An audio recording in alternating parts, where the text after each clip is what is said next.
Okay, and we are live. Happy Monday, start of the week with a new bullshit on the geopolitical front to start our day. Red, Roy, how's it going? It's one of those April days, but I think when we get into June, we'll be, wait a minute, it's July. What happened? Yeah, I thought all this Iran stuff was behind us. And of course, I reduced my position in VG to buy more CoreWeave, which now feels like a terrible mistake. But how are you doing? I'm doing good. Glad to be here. I got a monster right over here. Ooh, that's my favorite one. That's a good one. I know, Better than this. This one's good though. and uh, and it's gonna be a great time. This is the high point of my day after being in meetings all day. um, Getting to talk markets with you guys. So, yes, we are late. That is my fault. But welcome, everybody. Thank you, iPhone iCloud, for being a new member. And what do we talk about today, Roy? I think maybe we can start off, even though it's not in the title. I don't know if you saw a few days ago where Apple sued OpenAI for trade secrets and privacy violations. If there's going to be a legal battle there, and neither of us are Apple shareholders, but that's probably a good place to start, just because OpenAI is one of several. I don't think they're the only linchpin in the AI trade. So it has a lot of potential ramifications, and we should probably talk about that a little bit. I I was realizing when I was going through my feed and looking at the news that we'd share, I'm like, oh man, I didn't even like link that to you or anything. But let me first address what this is, and then we'll talk about it as well. This was Seeking Alpha, and they had a good just synopsis on it. So Apple has filed. Well, let me pull it up. Apple has filed a major lawsuit against OpenAI alleging theft of proprietary metal finishing trade secrets. And of course, this goes back to them initially hiring Johnny Ives, who was instrumental in the iPhone design. We know that they've hired some other people as well from Apple. It'd be interesting to see what this comes out on against this, but there's a little bit more too. So, consequences, analysts are warning that this escalating legal battle could delay OpenAI's on incoming hardware ambitions and seriously weaken their existing iOS ChatGPT integration partnership. Financials is really where the big stake is here. So Apple enters a high stake courtroom fight with massive operational resources anchored by a massive amount, 451 billion in total revenue and a strong diluted EPS of 825. And so we'll have to see actually how this plays out. Did you? I don't know if you saw this right here. It's kind of humorous as far as like some of the allegations and the quotes that have been found in this. Have you seen this, Tevis? Yeah, I was going to throw something up that was similar, but yeah, you can drive. Okay, so yeah, this is a trade secret lawsuit, and there's a 41-page complaint that they actually filed. I've not actually looked at the original complaint. I probably should, but I'm not an Apple shareholder. But it still does have ramifications with the AI trade. So normalized and exemplified by leadership, and so it's well, okay, no, this is better. Rotten to its core, and so Apple, of course, is using fruit analogies in there. But they basically, it's what they're wanting to stress right here is OpenAI is developing was built basically with Apple's trade secrets. Um, LOL, I found out I can access network storage. So funny. I still have another computer. It's there's a lot of so this is one of those former Apple employees, Cheng Liu, and so this is I don't know if this is necessarily a smoking gun. I'll leave that to the lawyers in the courtroom scene, but Wow. there's definitely correspondence from Cheng Liu, just indicating that they could still access a lot of things from Apple. Now, whether or not they use that, abuse that, that's up to allegations and up to lawyers. And then there was one more. Yeah, right here. Over 400 former Apple employees now working at OpenAI. So this is one of those complaints. Although, to be honest, I don't know necessarily that is. Do you know how many employees that OpenAI has? It's a bunch, I know. Yeah, a lot, I would say, but I don't know So the exact number.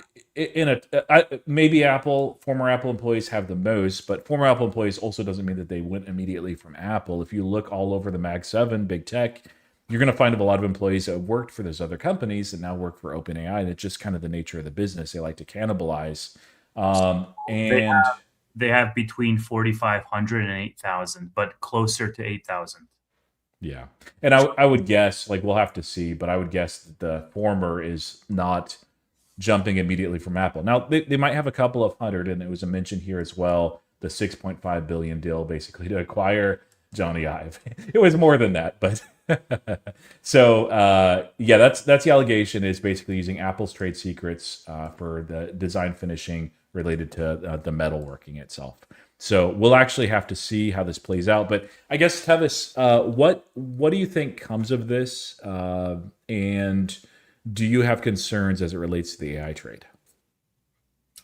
What I think comes of this is some very entertaining discovery, and I don't think it has repercussions on the AI trade in general. I think OpenAI has had some very shady practices and controversy swirling that company for years now in many different forms. And this is just the latest in a long series of playing on the edges of that gray area. But this is the thing that I wanted to bring up, because it was a little bit of the discovery, I want to say, from the Apple lawsuit. Have you read this at all, Roy? No. So here's the case, essentially. So Chang Liu, after leaving Apple, failed to return a work-issued laptop. And he said, I still have another computer, which he planned to access Apple information. While employed by OpenAI, he used his former colleague's Apple-issued laptop in Apple's network without authorization, exploited a previously unknown authentication bug on their shared network folders. And that's where he said, LOL, that was so funny, that he accessed that unauthorized system. And the more interesting part is he consistently opened over a course of several weeks while developing hardware for OpenAI, Apple's confidential hardware related files, including details around unreleased products, engineering presentations, and tech specs. So, as we know, OpenAI has hardware ambitions as well, and nobody does hardware better than Apple. And yeah, it seems as though they have unfettered access to Apple's actual private, sensitive information. Of course, we know Elon says sounds pretty bad, and we know his beef with Sam Altman. But yeah, I think Apple might have a case on this one, Roy. I don't know. Yeah, I mean, I'm not a lawyer, I'm not a legal expert, but this person right here, Leo, probably for sure, like at the very least, but he works for OpenAI, and so there's ramifications there. Now, how much, I think it's going to be hard for Apple maybe to prove, but we'll see what actually comes out of this. How much them accessing these things influence anything that's related to what's coming out with OpenAI. But I would be surprised if it's just a nothing burger. Now, well, I don't know about that. I would be really surprised, but would you think that would be likely to happen? Yeah, I wouldn't be shocked if that happens. I mean, I know, like, when you get shareholders involved and going public, like, we've seen this happen in the past with founders where maybe they're not as polished as a public company demands, and they get booted. Sam Altman would not be a stranger to getting booted from his own company. That's happened before, guys. So there's definitely precedent for that to happen again. Yeah. Yeah, I mean, it's possible. I don't know though, but yeah, it does seem like Apple has some merit here. Now, let's talk about AI trade implications. You said no, you don't think it necessarily has any implications. Did I hear that right? And then, like, why would you not be concerned as far as, because to set some of the context, I don't remember. I believe OpenAI has partnerships with Nebius and also CoreWeave. I know with CoreWeave that they do. I double checked on those things. They do have one with Nebius as well as a couple of their data centers, correct? I know with Microsoft they have a partnership too.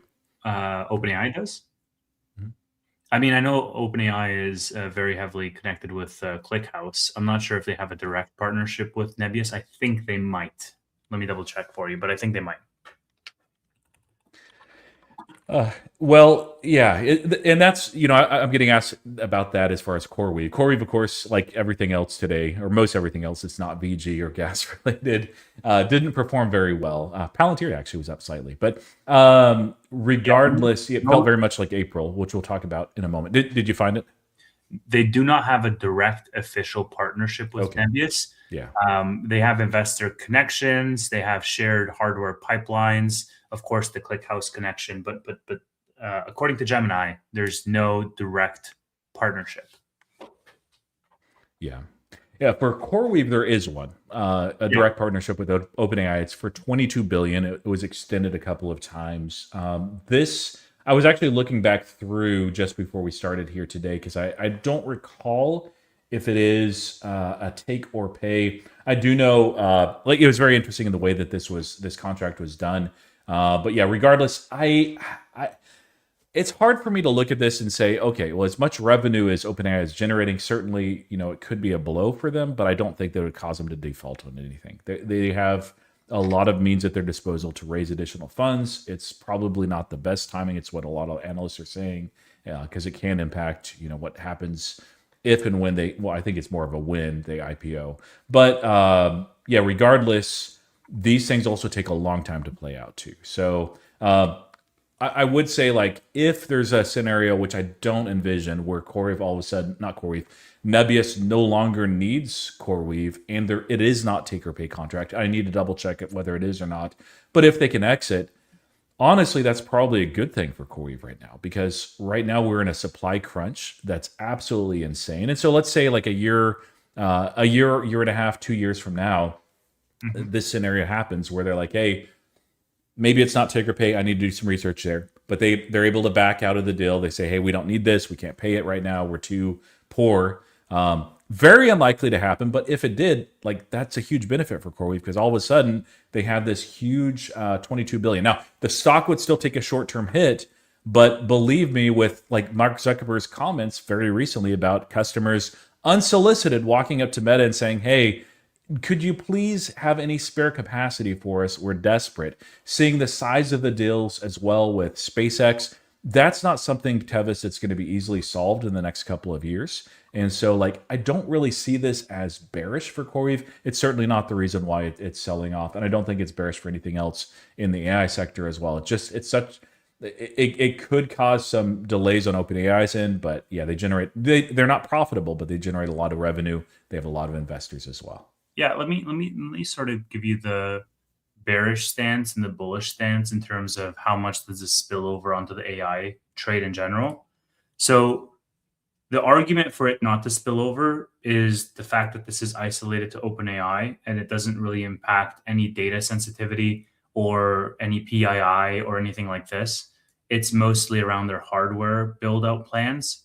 And if it was, oh, here's a leak of all the user sensitive data and all these businesses sensitive data that they put into OpenAI, that would definitely be more harmful to the AI trade, because then there's a lack of trust in terms of businesses and individuals using these LLMs. But it's not. It's them suing them over their hardware. Now, the other side of the equation is that OpenAI is essentially on track for about $30 billion of revenue for 2026, but they have a net loss of about $40 billion back in 2025. That's what they had. So they're running at a loss. They're growing very quickly. Having a major lawsuit like this and a big fine to boot is not going to be good for OpenAI. And it's going to be a big financial hit potentially, right? What's more is it's going to be a hit for the sentiment, but also for all the investors in OpenAI. And we know OpenAI is backstopped like 10 ways to Sunday from all Yeah. these different large companies. And so it really is the start of the ripple effect in terms of, if that domino were to fall, then it drags down everybody with them because of the Nvidia connection, the Google, like all of these companies that are essentially invested in OpenAI have bought shares of OpenAI. So I think that's the piece there, is that Apple can really throw a wrench into the works, and if that were to happen, then it brings everybody down. But I don't think this is going to be something that causes OpenAI to go bankrupt. It's going to ruin their business model. I don't think it's going to be anything like that. They're going to get a slap on the wrist, most likely. They're going to have to pay a fine, maybe even a big fine, and that's it. I think the more sensitive piece here, Roy, where it would have been instrumental to the AI trade, is if you had PII leaking, if you had personal data leaking, because then that's a question that's raised for Claude. It's a question that's raised for Gemini and everybody else, right? But so long as this stays isolated to the hardware side of the house, then I think we're fine. But who knows what Discovery reveals in this lawsuit? Yeah, I think at worst, it's a bit of a speed bump. There are enough models out there, and of course, Anthropic's there. If OpenAI falters, they have some major issues. Which, again, like I think you're right. Hardware side a little bit different than software side, even though the revenue's tied together. Yeah, but there's enough there to pick up the slack. The Nematron system that NVIDIA, Palantir, and others are and also NBIS are participating on, that's focused on the open source models. That's going to be increasingly important as well. We're seeing just a lot of demand there. So I would be surprised if this is anything more than just a speed bump, no matter how it shakes out at worst case scenario. But regardless, that's not really the main reason why we are falling today. So would you like to talk about macro and what's going on here? So there's macro to discuss. There's also Meta, and NBIS had some news today, which I don't know if you saw or didn't see. But no, I didn't see that. Okay, cool. You gonna bring it up? Yeah, let me just bring that up very quickly, and then we can go into macro eventually, because it's a very small piece of news. And that is, of course, a piece of news by our very own Manuel that came out an hour ago. Market didn't move because this is unconfirmed news, but NBIS is opening its first data center in Wales. The company's infrastructure footprint continues to expand, Manuel says, and he got this off of a data center recruiter on LinkedIn, who flat out says NBIS is opening its first data center in Wales, in Newport, and we're now building the team that will bring it to life.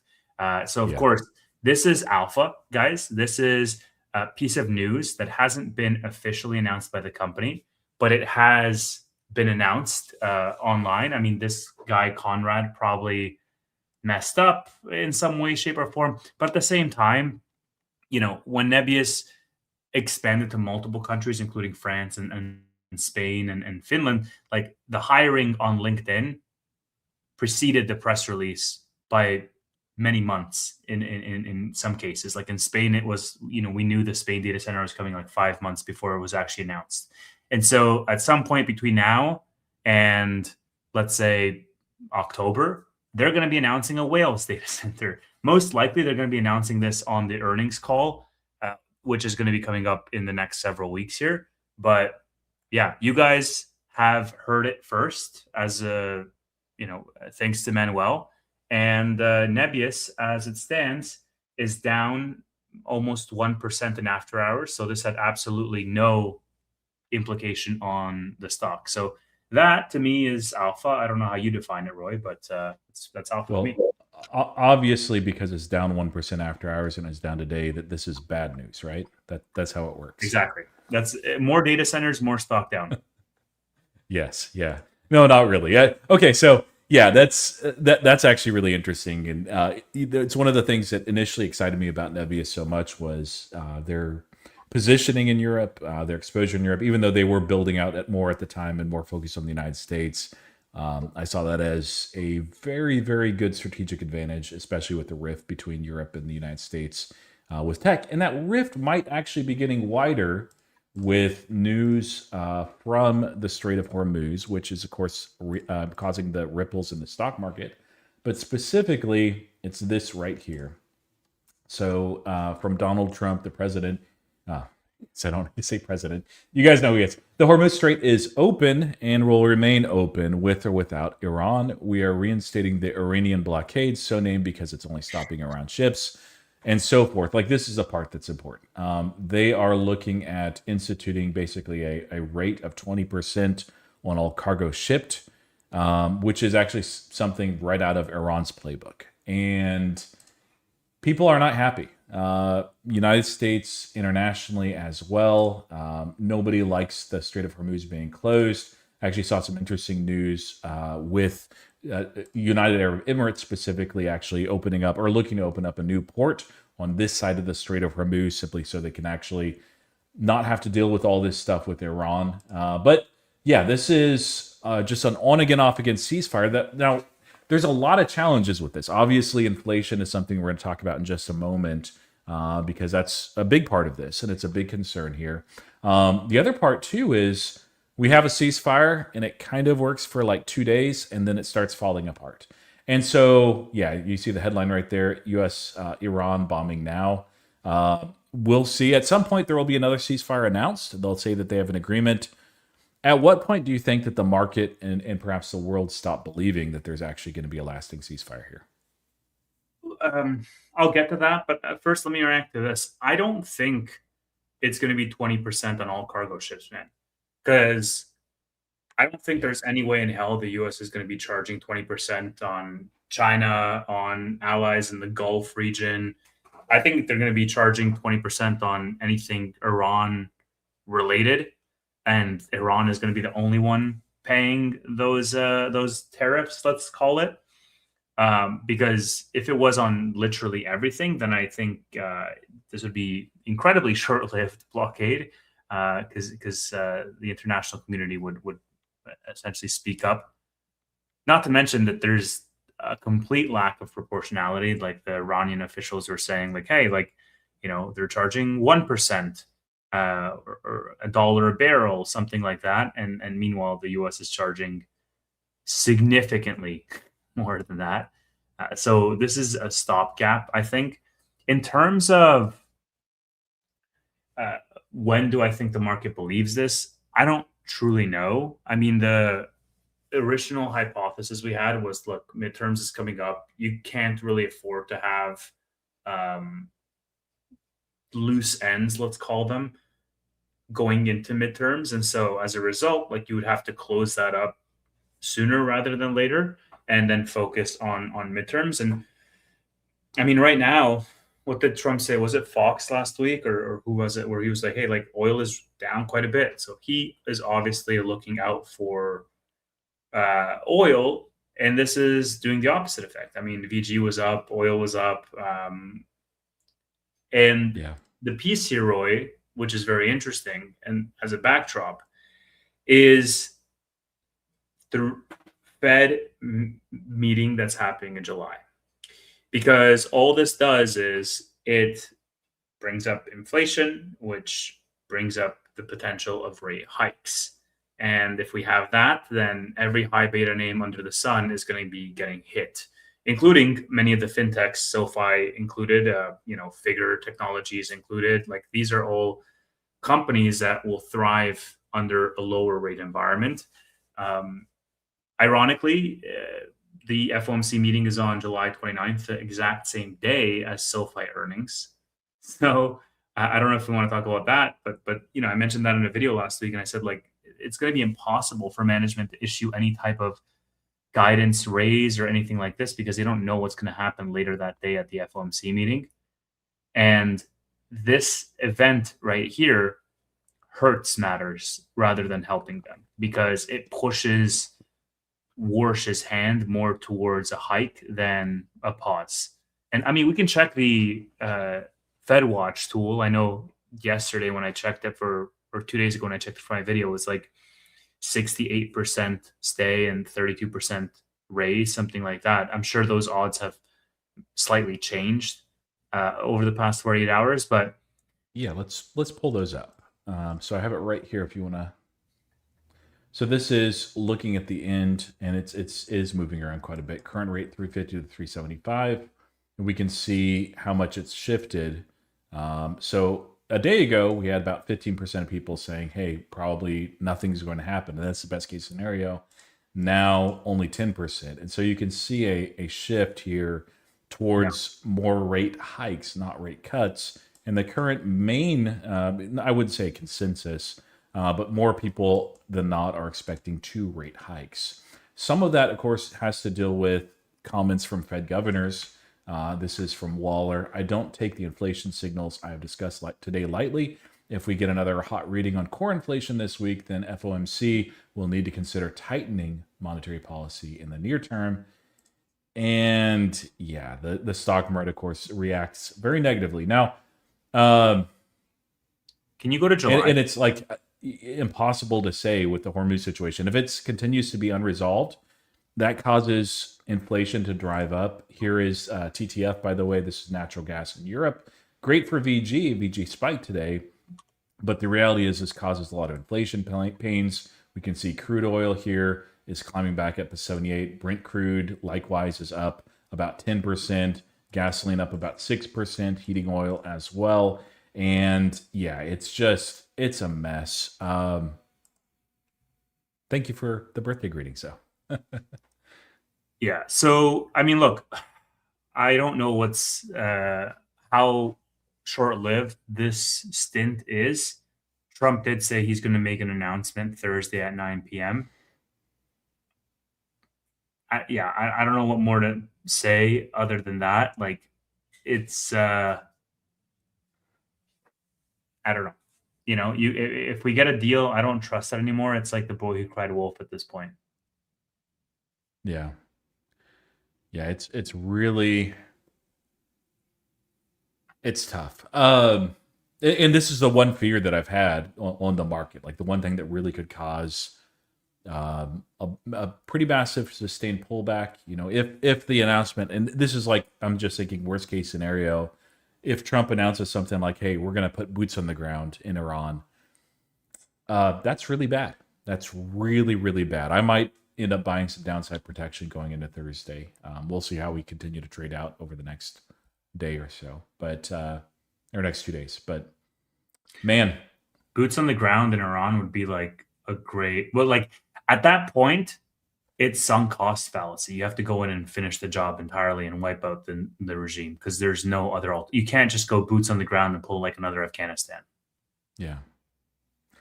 So yeah, this is not great. So I guess what are you doing about it, Tevis? But Congress would need to act for that, wouldn't it? Like, can't Congress? They're supposed to. Well, the last time, guess the last time when the United States declared war through Congress. Through Congress, World War II. Yes. So Korea and Vietnam and all of them were just what? Military operations? Military operations, peacekeeping missions, they name them all sorts of different things to try to get around that. So there have been authorizations that have passed through Congress. For instance, when we went into Iraq initially, but yeah,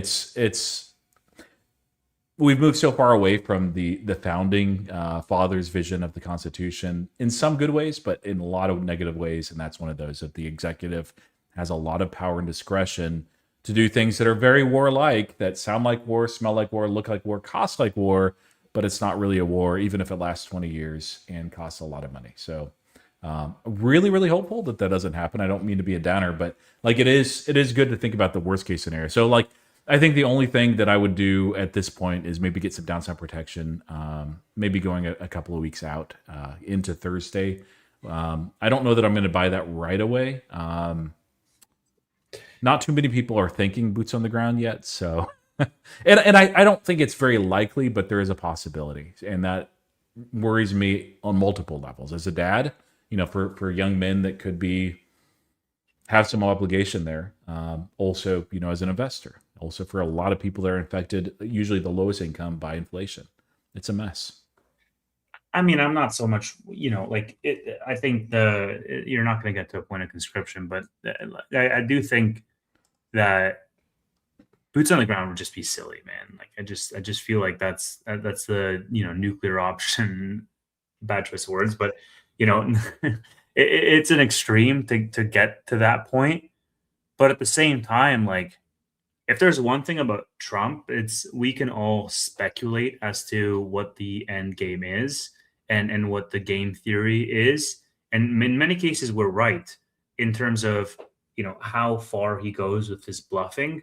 But I think he goes even further than we all think as well. You know, like I would have thought, okay, he bluffed, he bluffed, he bluffed. He got the MOU, he got the ceasefire, great. And then you start bombing again. And it's like, okay. And Iran's like, okay, like we want to come back to the table. And he's like, oh no, I don't trust you guys anymore. I'm like, okay, dude, like, what is the end game here? You know? And it's just escalating again. But look, at the same time, barring a boots on the ground situation, which is definitely not off the table entirely, but let's just put it aside for a second. I don't know that the market is going to be carrying in the same way that it was in February. Sure, oil is going to rise. High beta names are going to take a hit momentarily because people are just going to take their chips off the table.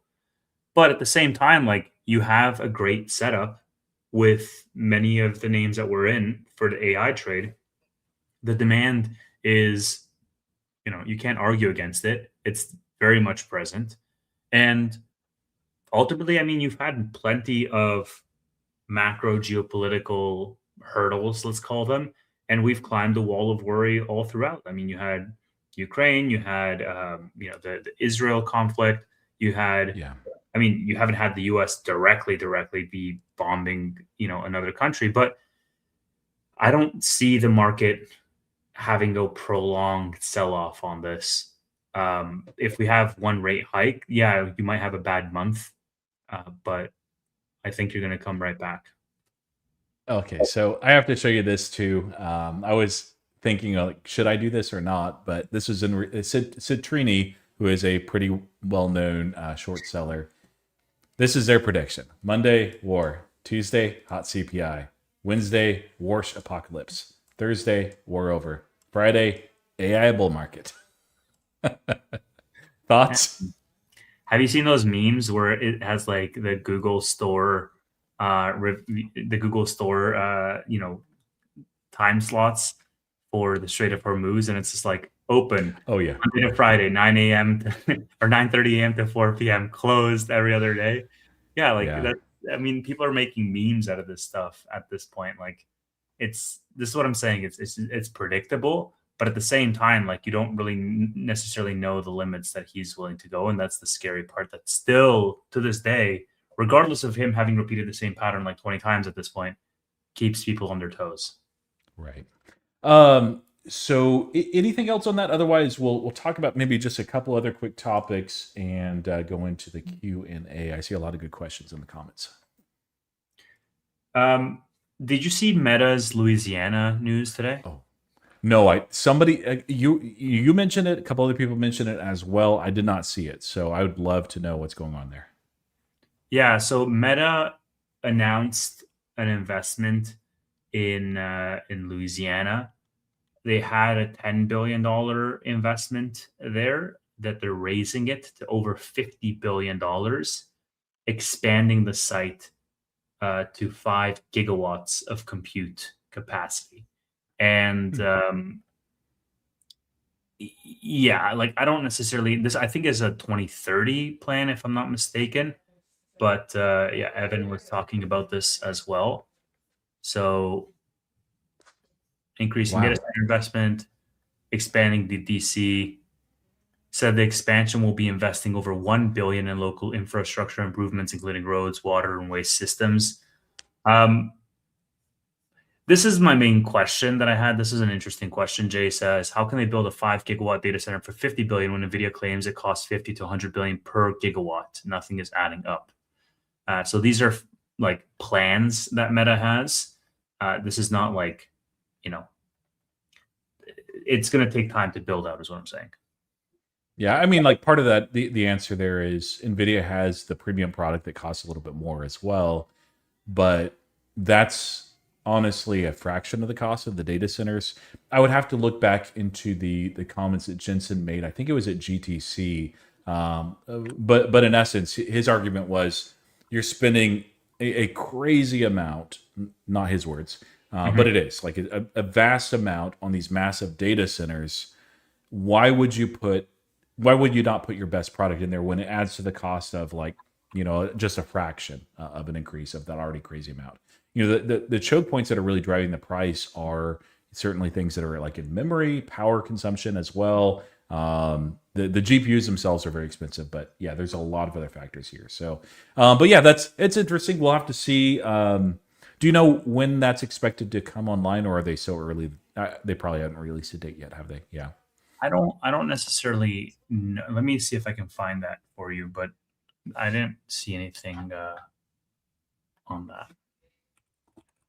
Yeah.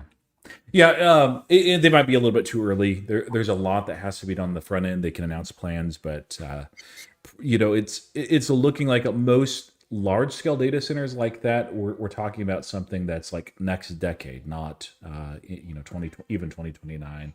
But it depends on what they already have lined up. Meta does have a lot of contacts that are in the space. They've been building this out a lot of time too, so maybe they can accelerate that some, but it takes a while with the supply constraints the way they are right now. So we'll have to see. Yeah.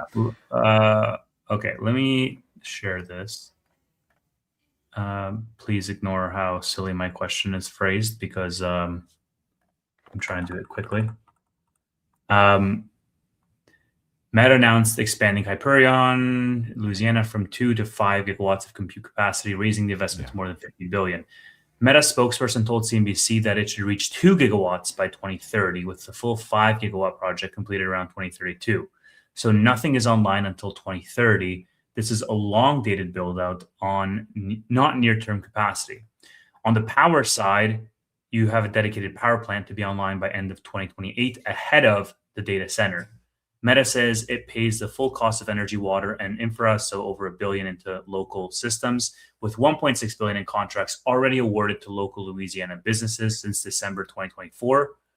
Blue Owl is among the project's financial backers. Yeah.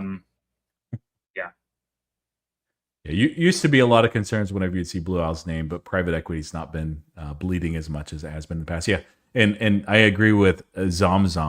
Nice caveman type question. So, but no, that's actually I would have, if I had put a date on it, I would have guessed 2031 would be the earliest it would be operational. 2030 seems for 2 gigawatts pretty ambitious, but again, they do have connections already and agreements lined up, so they might be able to accelerate. But yeah, that's still a ways out. And again, Meta has these long-term contracts that they're very happy to pay on, because if they want to actually create a legitimate data center business, it's going to take a long time to bring those on, and they'd rather have these long-term contracts and sell their own supply. So I just keep seeing this more as a validation of what's happening in the space. There was a pretty good interview. Let me actually see if I can pull it up. I always forget her last name. Molly O something.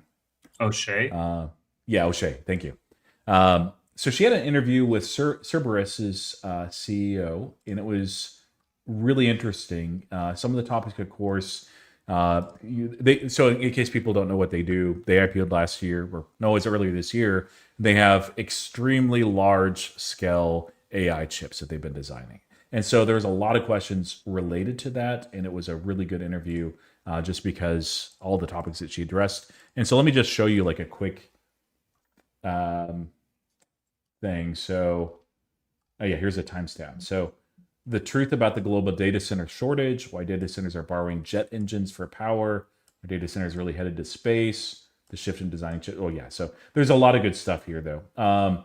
But overall, he like almost everybody else that has any sort of read into the space are not concerned at this point about oversupply. They're just saying, hey, we're so far behind where we should be as far as data centers. He talked a little bit about the reasons for that, but I again just like see what Meta's doing as far as their entry, as far as these announcements, as further validation of the thesis that we are structurally so ridiculously short on what we're needing for inference that it's going to take it really maybe we hit the point where it's no longer at a screaming demand in 2030, 2031, 2032 maybe, but I think that's like the most optimistic if you're looking for cheaper prices there, because it takes a long time to build this out, and at the same time use cases are only increasing, and even if it becomes cheaper on a per token usage, which is certainly a big focus right now, that plays right into the Javon's paradox.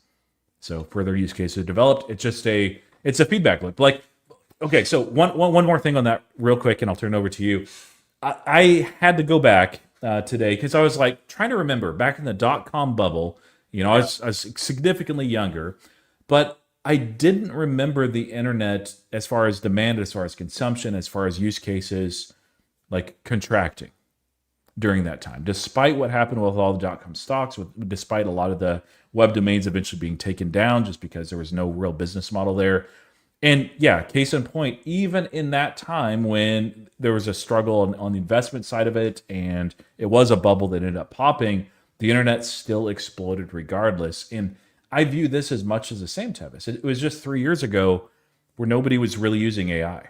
Like it didn't exist. And here we are. It's accelerated so fast.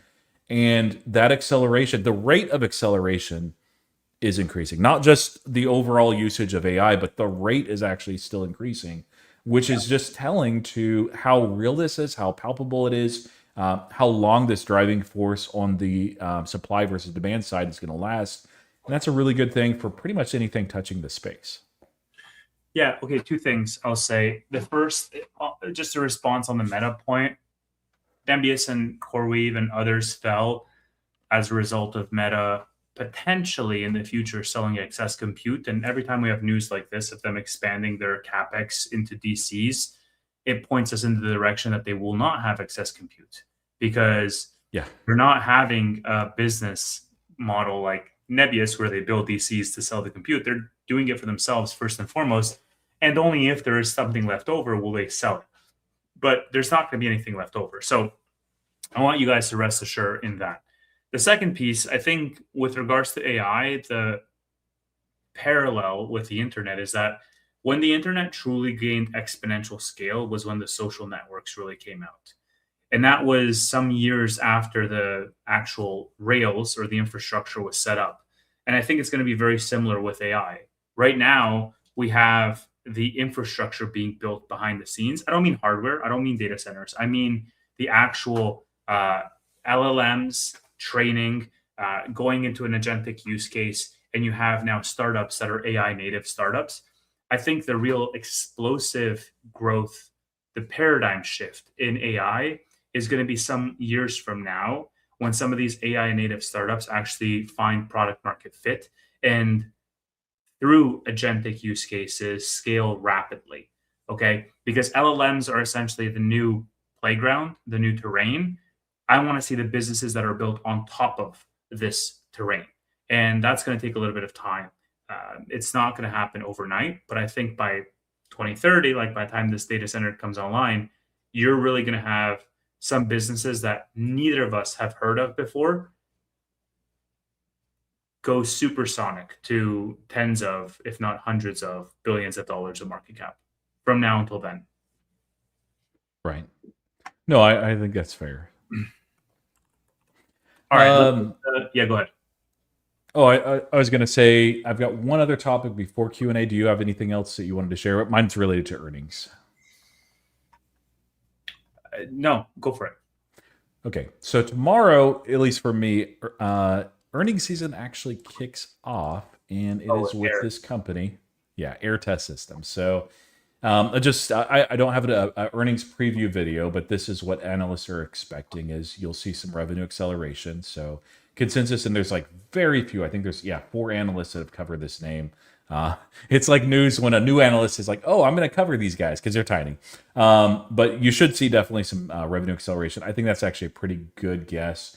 EPS, I think, might actually be positive, but if not, they're very close. What's going to be more interesting though is 2 things when you're going in. Like these numbers, they could absolutely cause algos to do algo things, and maybe it sells off, and maybe it goes up, 30%. Like who knows? But first, like this. Oh, I shouldn't have closed that. My apologies. First, I want to show like the share price. And this is a little bit volatile. So we can see it's down to 68. If we were trading up here, at the 120s or something like that, I would have more concerns with the share price going into earnings. At 68, it's actually right around fair value for me. My price target that I put at the very beginning of the year was for $70, and we went way well past that. We've retraced. A lot of that is just tied to the broader macro. They have announced a couple of major deals since that time, and so one of the things that is really the most important thing to look at when you're looking at air test systems is not so much the numbers as far as revenue and EPS. They are important, but it's this number right here, which is effective backlog. This is, by the way, not just backlog that they had at quarter two's end, but instead at the moment that they do earnings, this is their entire backlog. And that's important because, again, they had this additional sale, probably with AAOI, another Silicon Photonics, their lead customer, and one other as well since earnings. So this is going to be somewhere 80 to $100 million. Again, it's a very small amount. Now, where air actually goes from here, a lot of it is going to depend on what Gain Erickson says as far as where some of these deals are. Like the biggest catalyst that could happen fairly soon is one of the other hyperscalers has been doing engineering qualifications and looking at using air test systems within their automated testing equipment for their own ASIC design. They already have one hyperscaler. If they have a second one, this could do something like double their revenue, which is amazing. Could actually do even better than that. And there's some durable revenue as well, just because of the design of their products. But regardless, that's one of the big things. The other thing is this is the beginning of their fiscal year. So they have, ever since the Liberation Day stuff last year, they retracted their guidance like a lot of other firms. They've since restated it. So we're likely to get a full year worth of guidance. That's going to be significant because he's hinted at things that are happening in 2026, but we're going to get a glimpse of what the expectations are a little bit further out. Hopefully they do guide for the full year. And then the last piece, this is actually almost a month later than what Air Test Systems usually does their earnings on. They did that to be in greater alignment with a lot of the other names that are in the space. But we'll get that data as well. I don't know if we're going to get it during the earnings call, if they'll release it separately a little bit later. But regardless, we're going to see that data, and that'll be really interesting to see where they're at. So yeah, I'll be paying attention to it. I don't know if I'll be able to cover it live, but if I do, you guys will see it pop up if you're interested. I know there's only a few like Air shareholders, but yeah, I'm excited for this one. But it's not a make or break quarter at all. It is important, especially with the guidance. And so I'd say guidance and effective backlog, that's what to pay is there to pay attention to this time. Yep. I have 120 covered calls on air, and I was looking to close those. I only opened them like 2 days ago, like on Friday. And I was up about 30% on them with like one trading day, and they're for August 7th. And I was thinking of closing them because of earnings, but I didn't. So I don't know if I should do that tomorrow or if I'm going to be toast. But well, what strike did you say? 120. Oh, you're probably okay. Yeah. What would have to happen, and I think it's very unlikely, is either a major hyperscaler is landed, or they have a major deal with one of the memory makers. That one I think is a little bit further out, just the way that these things usually play out. They may have some announcements that cause some pop and excitement, but that's almost a double, Tevis. I mean, you do you. Yeah, I sold most of my air position on cover calls at like 170 strike and got paid over $400 per contract. Those are now worthless. And I'm like, I'm not too worried about air popping up now. I wish I'd done all of my position then, but yeah, regardless, that's where we're at. So yeah, I do see some, Lisa, thank you for your support. She says cover live. I will try. I think that I'll be able to do that. I probably won't know until maybe about noon on tomorrow, but yeah, I'll aim for that. It'll be fun. Yeah, I was even thinking about selling some cash secured puts on air over earnings. I don't know, maybe like Lisa's saying here, the $40 puts. Let me take a look actually live with you guys. So there is no $40 puts for August 7th, but I can't see $40 puts anywhere, Lisa. So $45 puts, however, or no, yeah, $45 puts are about 5% return a month out. Yeah, Raven Terp asked if air earnings has no surprises. So in other words, there's nothing bad there and it sells off. What price would be a juicy dip to buy on? I think it's attractive here. Again, it's in my fair value range. if you see a price below 50, it's not financial advice, but man, that's a really good price on air test systems. Again, assuming there's no negatives. Like if they come out like, hey, these guys are actually funding the Iranian regime, the United States is going to start striking them. Like, then yeah, don't buy that at 50. But otherwise, like no real negative news, no big surprises. Under 50, I doubt it gets there, but it could. It's very volatile, and algos will do what algos will do. So, Yeah. Very interesting regardless. Shall we go into Q&A? What do you think? yeah, that sounds good to me. Okay, you guys know the drill. We have 24 questions already bookmarked. And room for more. Room for a few more, not too much more. But yes. Does OpenAI have any partnerships that have not gone south? Great question. It's debatable because a lot of them have gone south. Yeah. Just one of the reasons why I wouldn't invest in OpenAI if they went public. Yeah. First. Leadership. It matters. I'd rather invest behind Dario. By like a razor thin margin, but yes. All right. Meta news. We covered this. Are we buy CoreWeave? Well, I'll show this. It's at $83. If I had money, yes. This I came out with today. It's showing my positions, and I ended up higher than here, of course, buying shares, and higher than here, not too much, but a little bit, buying some leap contracts on CoreWeave, which is now my second largest position. Maybe Air changes that tomorrow. They're very close in size. Robinhood is still by far the largest. So yeah, I bought. It's about 20% weight right now. So that's a large weight. Half is technically swing. It's all my swing stuff. I just collapsed and contracted and put it into CoreWeave. And I think it's a really good opportunity. We'll see. There you have it. Big Dog Roy buying CoreWeave. I have just my leaps and my cash secret puts, and that is all. And both of whom got hit today. But that is all that I have. I don't have shares of CoreWeave. But I do have a whole bunch of NBIS though. So there's that. Yeah.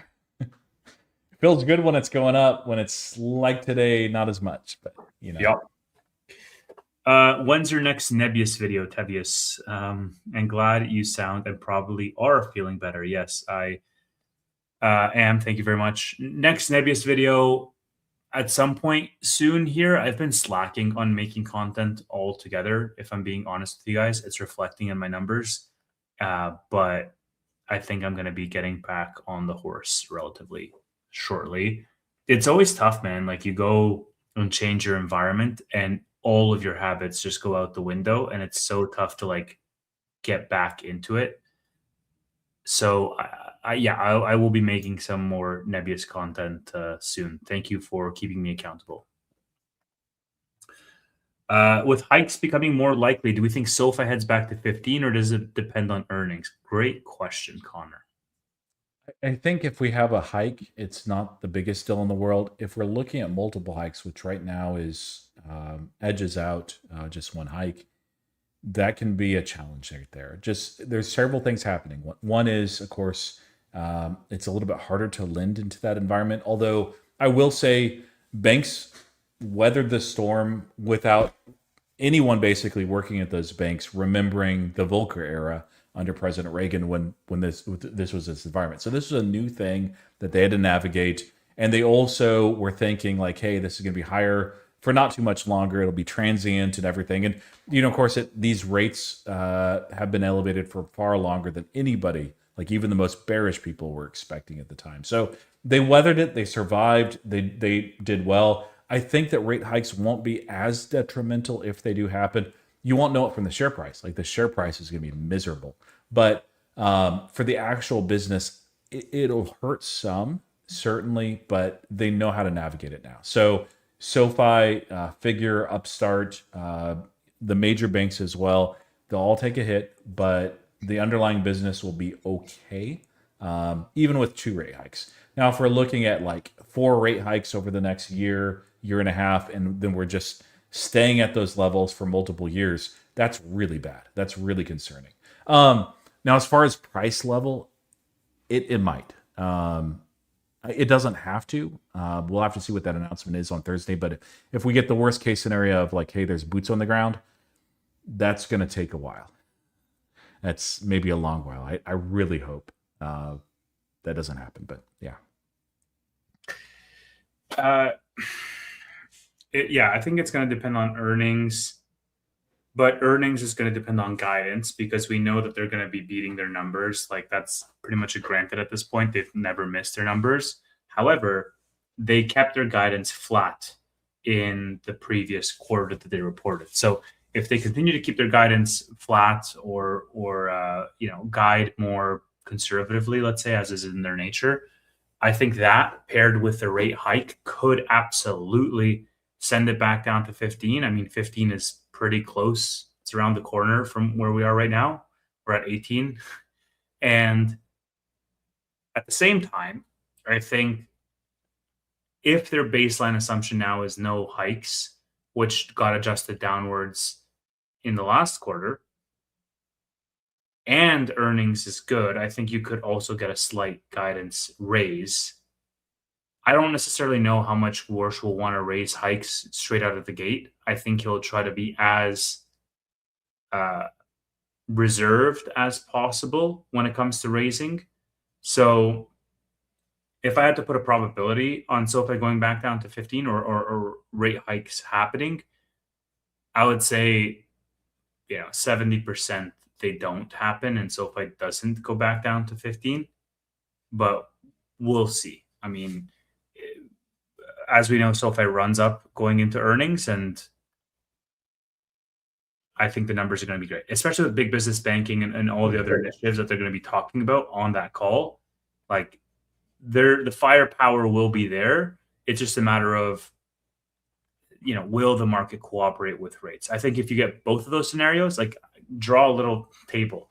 It's SoFi misses plus rate hikes, you're automatically at 15. SoFi beats plus rate hikes, you're probably where we are right now. SoFi beats plus rates stay the same, we're over 20. That's the rule of thumb cheat sheet that I'm using in my head. Okay. Well, yeah, I probably wouldn't have concerns even if they hadn't kept guidance the same. But yeah, with guidance being the same with what they've announced as well, I don't really have any real concerns there. So, Connor again says, any thoughts regarding CoreWeave? Do we think that more debt will be a problem with hikes? Built a decent position, but down about 10% on it. So I'm going to show you real quick another thing that I did. So Connor, if you don't follow me on X, you don't have to follow me, but just pop on over to X. If you do follow me, you're going to see one of my most recent posts is looking at just kind of a brief rundown that's updated from the Artemis article that I did a month and a half ago. But yeah, debt, I look into that, in some detail here. And the bottom line is you do need to include liabilities into this. It depends on the company. Like a lot of times you just focus on that long-term debt more than anything. But here the liabilities are real and they're tied to their product. They can't just say, hey, we're going to stop paying for GPUs. It's like, well, then you don't have a business. So, but regardless, I think the main thing to look at is seeing what their backlog looks like this quarter. And there was a note from Cantor Fitzgerald right around the time that they did their most recent debt issuance that looked at some of the underwriting things, the documents there. And they noted in their analyst note that the backlog itself could be 131 billion, which is it's an amazing increase over where they're at. Even if they don't get that, it's well ahead of what analysts are expecting. And then in 2020, like at the current valuation, like if CoreWeave was trading at like $180 a share, I would have more concerns. At $80 a share, like we're looking at, this was earlier in the day. We've sold off since then, but the EBITDA in 2027 might be a 4, which is insane. If you look at price to earnings, and I go into all this here, there's a lot more detail. If you look at price earnings in 2027, or excuse me, 2028, forward price earnings in 2027, so next year, you're probably looking around a 25. I would guess if Cantor Fitzgerald is right, and they're actually well ahead on the backlog, and things continue humming right along as far as the deployment, it might even be something closer to 20 at the current valuation, which, given their revenue growth rate, they're doubling this year. They're doubling next year. They're expected to grow 60% in 2028. A little bit, the revenue side, I think, is very easy to model. EPS is not so easy, but like, I don't really have concerns here. The market does. The market is stupid, and it just doesn't understand how take or pay works. I think the problem is there's so many analysts that do, but they're all in the energy space. They're in the energy sector. So they're not paying attention to what's happening in the data center space right now, at least most of them.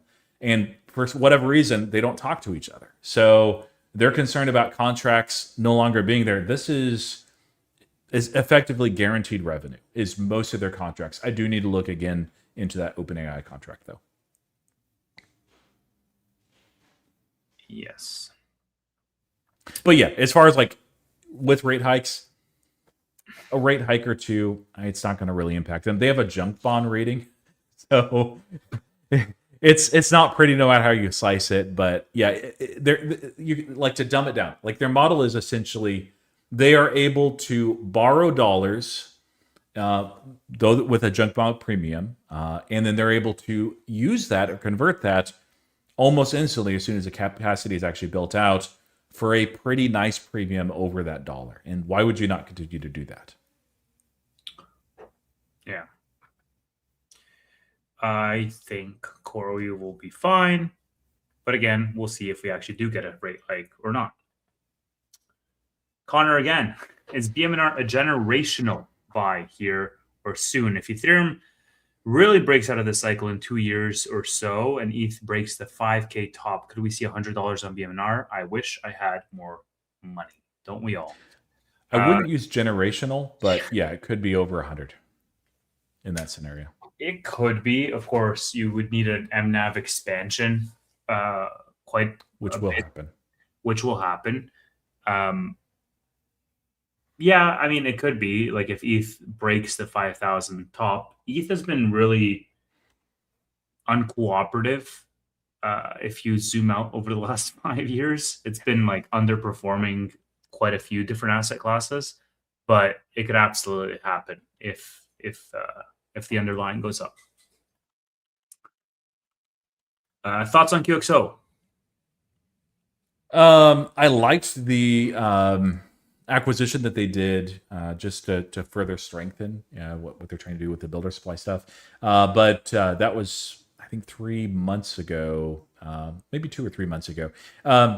I've actually not looked at it since then other than just stock price action. I looked at it today and I'm like, let me pull it back up just so I can make sure I get it right. Long term, so I'm not an investor other than the $100, which is now like $60. I believe in Brad Jacobs. Like he is very, very good for this type of business. It just takes a while. So if we look at it year to date, QXO is down now almost 30%. And it's just falling off a cliff right now. It's going to take a while, I think, for this to play out. But yeah, here, catch up on the news. I've not followed it like extremely closely in a while. But it's hard to look at this and not see it as a good opportunity at this price range. If we were trading at like 26 or whatever, I'd be like, yeah, maybe. This is cheap. It can get cheaper though. Yep, it can always get cheaper. I think hasn't QXO been like down heavily over the past this year at least? Steve gave it to me for the gift thing, and so it was just inevitable that. Although I think ironically he was going to give me Verizon, and I think Verizon's actually done pretty well. So relatively to QXO, a lot of our picks honestly have done really poorly except for Air. And we'll see how that shakes out by the end of the year. Verizon's up 5% this year, so it's not terrible. Plus, you get a little dividend. Yeah, I mean, ironically, I think Peloton's flat year to date. So pretty good. Not even the worst one on the list. You're welcome, Tanner. Yeah, D local is getting beat up, or at least Oh, So D-Local, the foreign that stock. that was Tanner Smith. Yeah, I actually have an article coming out. I'm still working on it. No, D local is actually up 5.5%. Wow, it's really recovered a lot. There's been a lot of fintechs that have been running too in some international stocks, and today, core software. I like my odds. I Yeah, do so well with the individual stock pick things like the gift exchange, and I do so poorly when we do the draft and we have to go through like 150 names. I'm like, man. dude, I just checked the chart for Peloton, and it opened the year at $6.12, and then it continued to drop. Literally, Roy, 40%. It dropped in February, and then since its bottom in March at around $3.70, it rose 65%, and it's now completely flat from where it opened the year. It's down 4 cents at $6.08. Wild. Very Wild. nice. I don't know if very nice is how I would put it, but yeah, it could have been worse for sure. Um, all right, let's continue with our Q&A. How about anyone bought ASTS today? No. What is No, it? yeah, there's It's down 8% actually, today. I'm not really interested in that company at all. So Yeah, I see ASTS. why people are, but yeah. It is not. It fell quite a bit, quite a bit. I have been doing more DD on Voyager, and I would say if I, other than Rocket Lab, continuing to fall, in which case I'll start to get interested. And SpaceX, but it's so far away from being at a realistic price. But I would move Voyager now a little bit ahead of Fly as far as my preference. It's interesting. It's pretty. It's under a 2 billion market cap right now, Tevis, and they're exposed to so much or so many sources of revenue and strength. Like you would not think that with a space stock, but it's really interesting. I'm tempted. I just don't. I put my money into CoreWeave, and I don't have any extra right now. But man, You know what I'm interested in buying right now? what's that? Microsoft. Palantir? Oh, Microsoft. Yeah. Talk about cheap. it is. It is very attractive here. Yeah. Raven And there's said, a. Go ahead. if you do good picking one individual stock, Roy, and not a portfolio, that means you need to full port your best idea.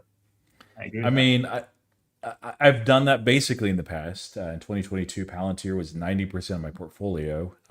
So I don't mind outsized convictions, but with Air, I couldn't. Air was my best idea, but I'm like, hey, it's more speculative here. It's a micro cap. I need to be a little careful.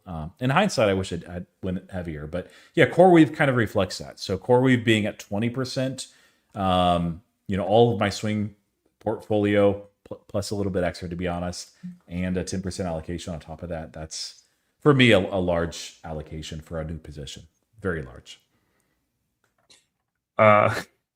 Yeah, Rocket Lab was also down at over 5% today. It's at $76. Wow. Yeah.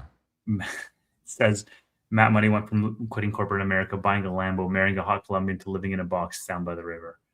Not quite. He was buying at $4 and it's still $76. But I get where you're coming from. Yeah, he doesn't have a 20x anymore. I mean, like that has to be frustrating. I don't know how he's going to survive. Matt, if you're listening, you won't be homeless. I can give you a room. So yeah. Yeah, he only has like an 18x and not a 30x like he had before. That sucks, man. That sucks. Yeah. That's tough. Let's see. Connor again. Lastly, I have the same leaps as Tevis for SoFi. I bought about 2 weeks before him. Do we think it may be an issue if rates keep getting hiked? I was thinking SoFi could be 25 this year. I think SoFi can be 25 this year, man. And I will go out on a limb and say that. With hikes, it can. Even with hikes, yeah. And like hikes, we're using the plural, but I don't think we're going to get 2 hikes. Like I think that's just ridiculously far-fetched. I think at the latest we get 1 hike, but even that is not like the base scenario. I think that we are not going to get a hike in July. We're going to get some maybe hawkish language, and we have to wait for more data. We want to be sure, because like if I was Warsh, I don't want to have my first action to be let me hike, and then literally the next meeting I'm going to cut again. Like that's just too much. Like I would rather just wait. Um, and if it is as bad as it, like I'm sure we can wait another month or two before we can make a decision on that. So Yeah, yeah, I think boots on the ground are the only thing that changes it. But yeah, if they can always do an emergency hike, so don't read too much into this. But there are just 4 meetings left. He's not going to hike here. He can't. wait, go to July. July. Okay, July. Yeah, but look, you have 43.56. This is what I was Yeah, saying with there's no way. 65.35 like 2 days ago. Yeah. Since this meeting, now if this meeting happened after Thursday's announcement, whatever it is, there would be a chance. But I'd say there's a 0% chance that in his first meeting that they end up raising. Now they may signal that they are heavily looking into raising, that they're very willing to raise even next meeting. So you'll see these odds shift quite a bit. You'll see the market not like that at all. The worst apocalypse is the worst case scenario. But I would be really surprised if they hike more than one hike. They can do multiple, but probably at most we're looking at a quarter hike. And usually, we'll see. It might be different, and this Fed president is less known. But usually, when you hike, you tend to, unless you are forced otherwise, and I don't think they have clear enough data on this. You're going to wait some time, and so likelihood of them raising twice in the year is pretty low. I think, especially given. I shouldn't close that. Well, if you guys know Mohammed El-Arian, he had some really good comments as far as what Warsh is trying to do, and both on video format, but also with a post on X that he alludes to. Basically, a lot of the methodology that the Fed has been using is at best misaligned with reality. That's a nice way of saying it's wrong and it's useless and it's given them bad information in the past. And so they are from top to bottom looking at basically analyzing and seeing if they're getting the best data, how they make decisions, what sources they should be using. And it's very, very comprehensive. It's actually been needed for a very long time.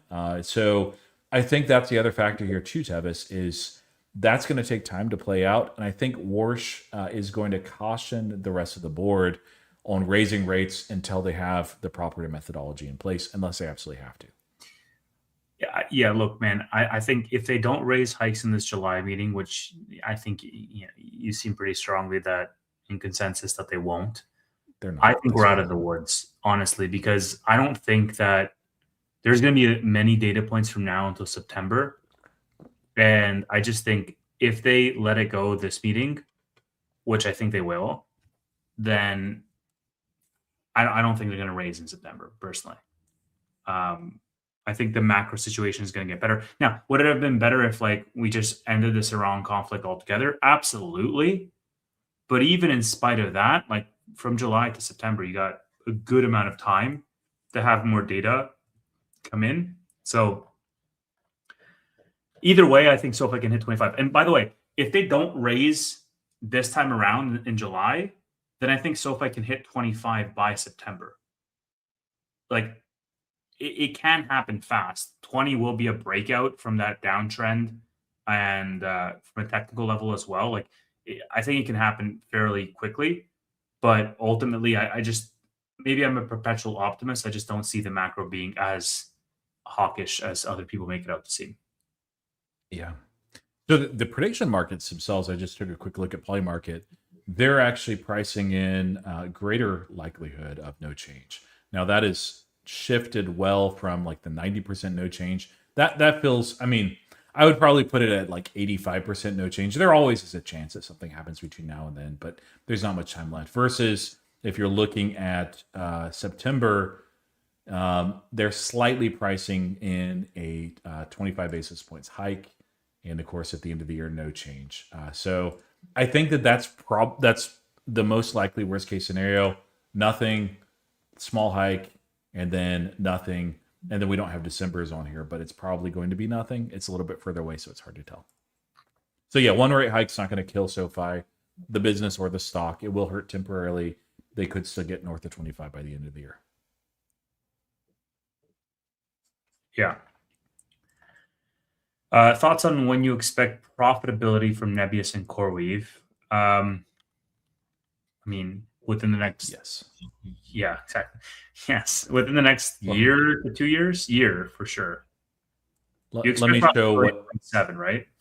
Yeah, let me show what analysts are expecting, and then we can talk about whether or not we agree. So that's revenue. That's not EPS. So here's EPS, and we're looking at. I don't think you're asking about quarterly. Quarterly is probably sometime in 2027 for CoreWeave. But if Yeah. you're looking at a full year basis, 2028 is pretty likely. Now, the one thing you have to know with EPS, a lot of that relates to their build out and how that's going.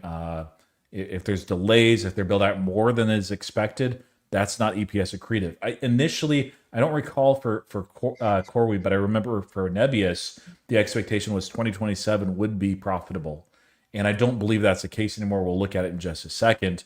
I was actually expecting it would be 2028 simply because the screaming demand is going to lead to them doing a lot more build out, which is going to delay the EPS profitability. But yeah, this consensus is wide apart, but $3.03 EPS is the expectation there.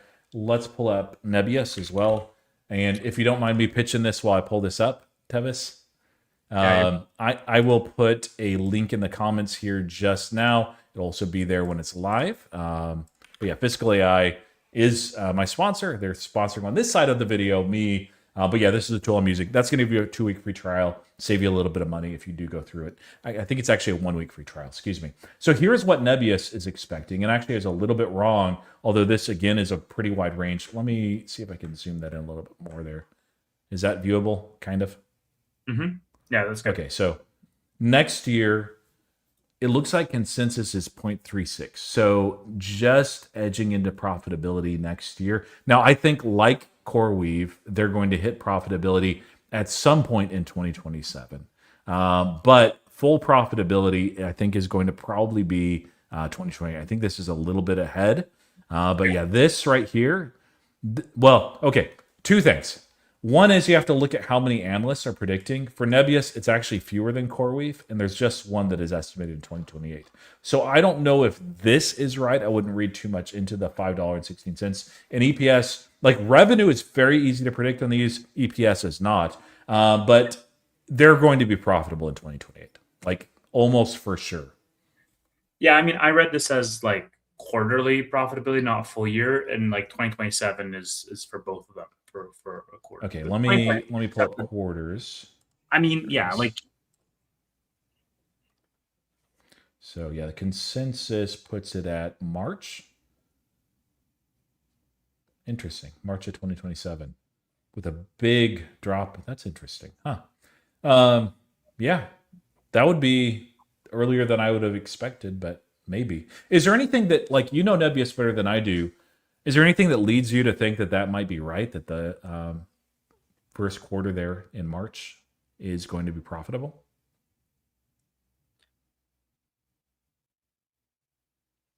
maybe, yeah, I'm not sure. Maybe some build out of the big like servicing of the big hyperscalers, but like we also don't know what their capex is going to be and like what their spend is going to be at all for 2027 either. So Yeah. yeah, Yeah, my there's I'm not thinking too deeply into it, Roy. Like 2027, I think they're going to have reached sufficient scale with their build out that they can lean into profitability if that's their desire.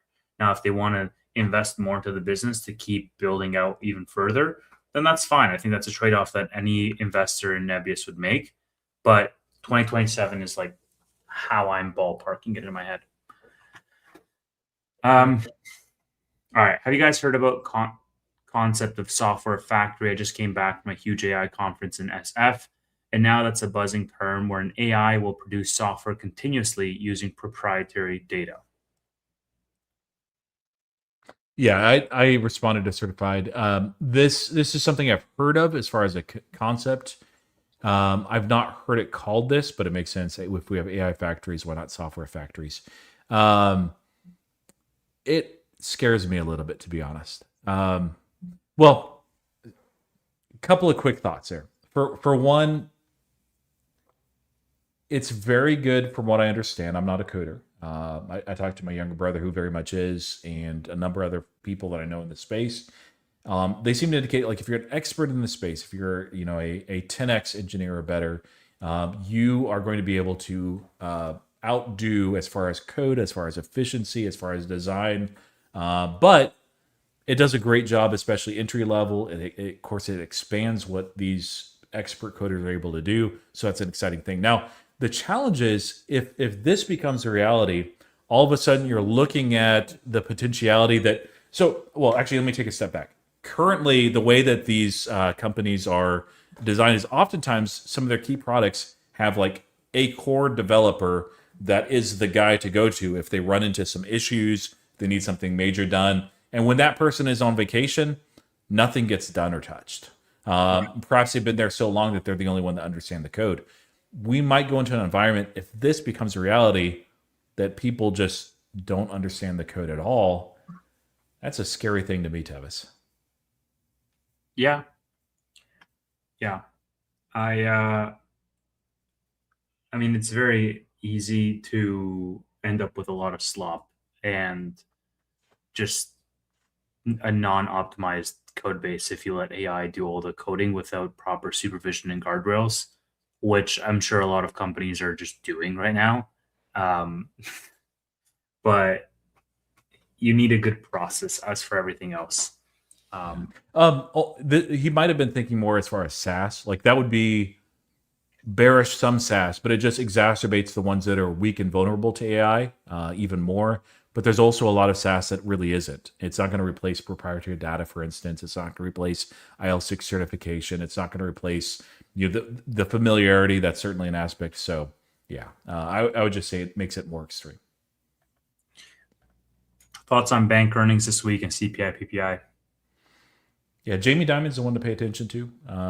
It should be good. And again, banks know now how to handle rate hikes. I think they'll be conservative with guidance and numbers, so that might be the one thing that the market doesn't like. But that's the right approach when you're in an environment you don't know how many rate hikes are on the table. CPI and PPI, yeah, I have some concerns there. When is that dropping? Is that tomorrow? No. When's that dropping? Next week? I need to look. Somebody in the chat will know. Yeah. I'll let you guys in the chat. I thought one dropped later this week, and the other was like 2 weeks out. Fantasy dinner party guest: 3 company CEOs and or founders dead or alive, and why? Alex Karp. He seems like he'd be a fascinating guy to talk to. I've always wanted to meet him. Yeah, I think it would just be fun to interact with that guy. 3 company CEOs or founders. I mean, I don't know. Steve Jobs is hard to just say no to, And I already know Vlad, so I'm tempted to just say Vlad because like he is the coolest guy. He really is. Like not just as a CEO, but like he's fun to talk to. But I've already met him, so like I would have to pick somebody else. I feel like we need to get Elon there. Oh man, you're right. It's got to be Elon. I don't know why I was even thinking about it. Thank you. Yeah, we got to get him in there. Okay, so you're Elon. Who else? I feel like I don't know, man. If I get Elon in there, I kind of want to get like Sam Altman just to witness the drama, and then get Zuck as the third one and just watch them all. Oh man. Okay, yeah. That's a very different experience than what I would be expecting. So yeah, Tevis wants a food fight. That's right. Just so Elon, you thought you could take Zuck in a cage match. Sam, what do you think? Who do you think wins? And just back up. Yeah, I don't know, man. I feel like there could be some interesting ones as well. Like, who is the founder of what's his name? The founder of McDonald's. Like, I feel like that guy would be an interesting guy to talk to.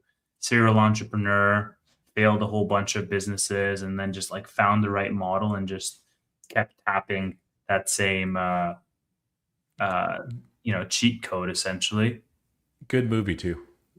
Good movie. Yeah. Yeah, I feel like we'll always lean tech heavy on our picks as opposed to. Why would we pick anything else? I mean, no, it would be interesting with some of the other names.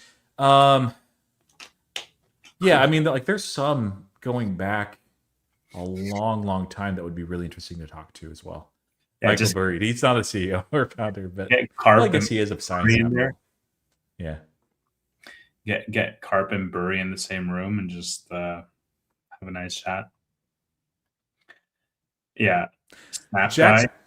Jack Dorsey would actually be one of those, as long as he doesn't find out that I don't like. But like, he would be fascinating to talk to, I think. So, and interact with. I bet he has some stories, dude. Yeah, if we're doing ayahuasca at dinner, I'm sure. I'm sure he's a great guy. All right, let's move on. Wheeling question. I got assigned on a stock at an $84 strike price and I collected $6.86 in premium per contract. Is it better to write aggressive calls below my adjusted cost basis or monthly and collect $4.50? I mean, it depends what your strategy is, what your goals are. If it's to sell covered calls as just a nice bonus on a stock that you want to own long term, be more conservative, obviously. If your goal is like, hey, I'm doing this as a willing strategy, it's all about collecting premiums. I don't really care about the stock price action. In a bull market, it usually makes sense to be more aggressive with covered calls, and out of the options that you put there, writing them, which I wouldn't personally do, but if this is your strategy, writing them below your adjusted cost basis isn't the craziest thing in the world. I think I'm at that place where I'll only write it now on companies that I want to hold. And generally speaking, if there is a company that I want to get out of, I would probably only write it at my cost basis. So it really depends on how below your cost basis you currently are. Like, for example, VG, I bought VG and I've been writing covered calls on VG for the past 4 months now. And it's served me okay, but my cost basis is like $13.30, something like that. And, I sold VG calls way too soon because I sold them last week, but I sold them at $14 for the end of this month, right? And so I still don't want to breach my cost basis, although I probably could, and the premiums would cover the capital losses. But generally speaking, if there is allowance there, I would rather collect a smaller premium and write it at the money or at my cost basis or slightly higher. Now, if it's like the case of BMNR where I bought at $40 and it's trading at $15, I can't really do that because I won't collect anything. I can write covered calls for next year and I still won't collect anything. And if I want to get out, yeah, sure, I'll get out through covered calls. I'll write them at like $18 or $20 or something. But the idea is to not get caught in that position.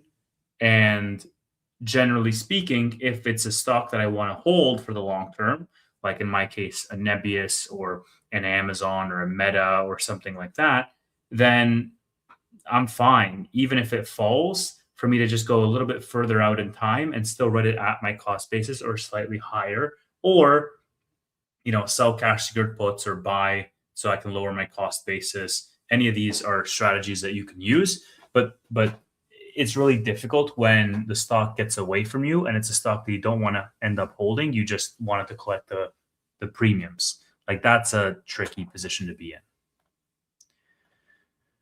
By the way, going back to the CEO thing, while you were talking, and yes, I was listening, but I've changed my mind. It's going to be Elon Karp and Palmer Luckey. Oh, that's a good one. Yeah, that would be a fascinating conversation. Like, just to even like, I'd feel too dumb to say anything, but yeah. Yeah. You would put Palmer Luckey and Zuck and Elon Musk in. That'd be even more fireworks than Sam Altman. Maybe. I'm thinking now. Yeah, I don't know. I'm not sure. I was thinking like even like somebody like Vitalik is super awkward that I'd want to be like, what does this guy think about? But you could do the all awkward. So you have Zuckerberg, you have Vitalik, and I don't know who else you'd put in there. But I don't even know if that's Jensen's amazing. Yeah, I don't even know if that's a dinner I'd attend with all like the anyways. But okay, let's continue here. Why would Trump care about the midterms? he cannot be selected in 2 years again. Legacy and pride. Well, also, isn't it like all the other people can lose their seats? And Do you think he cares about that though?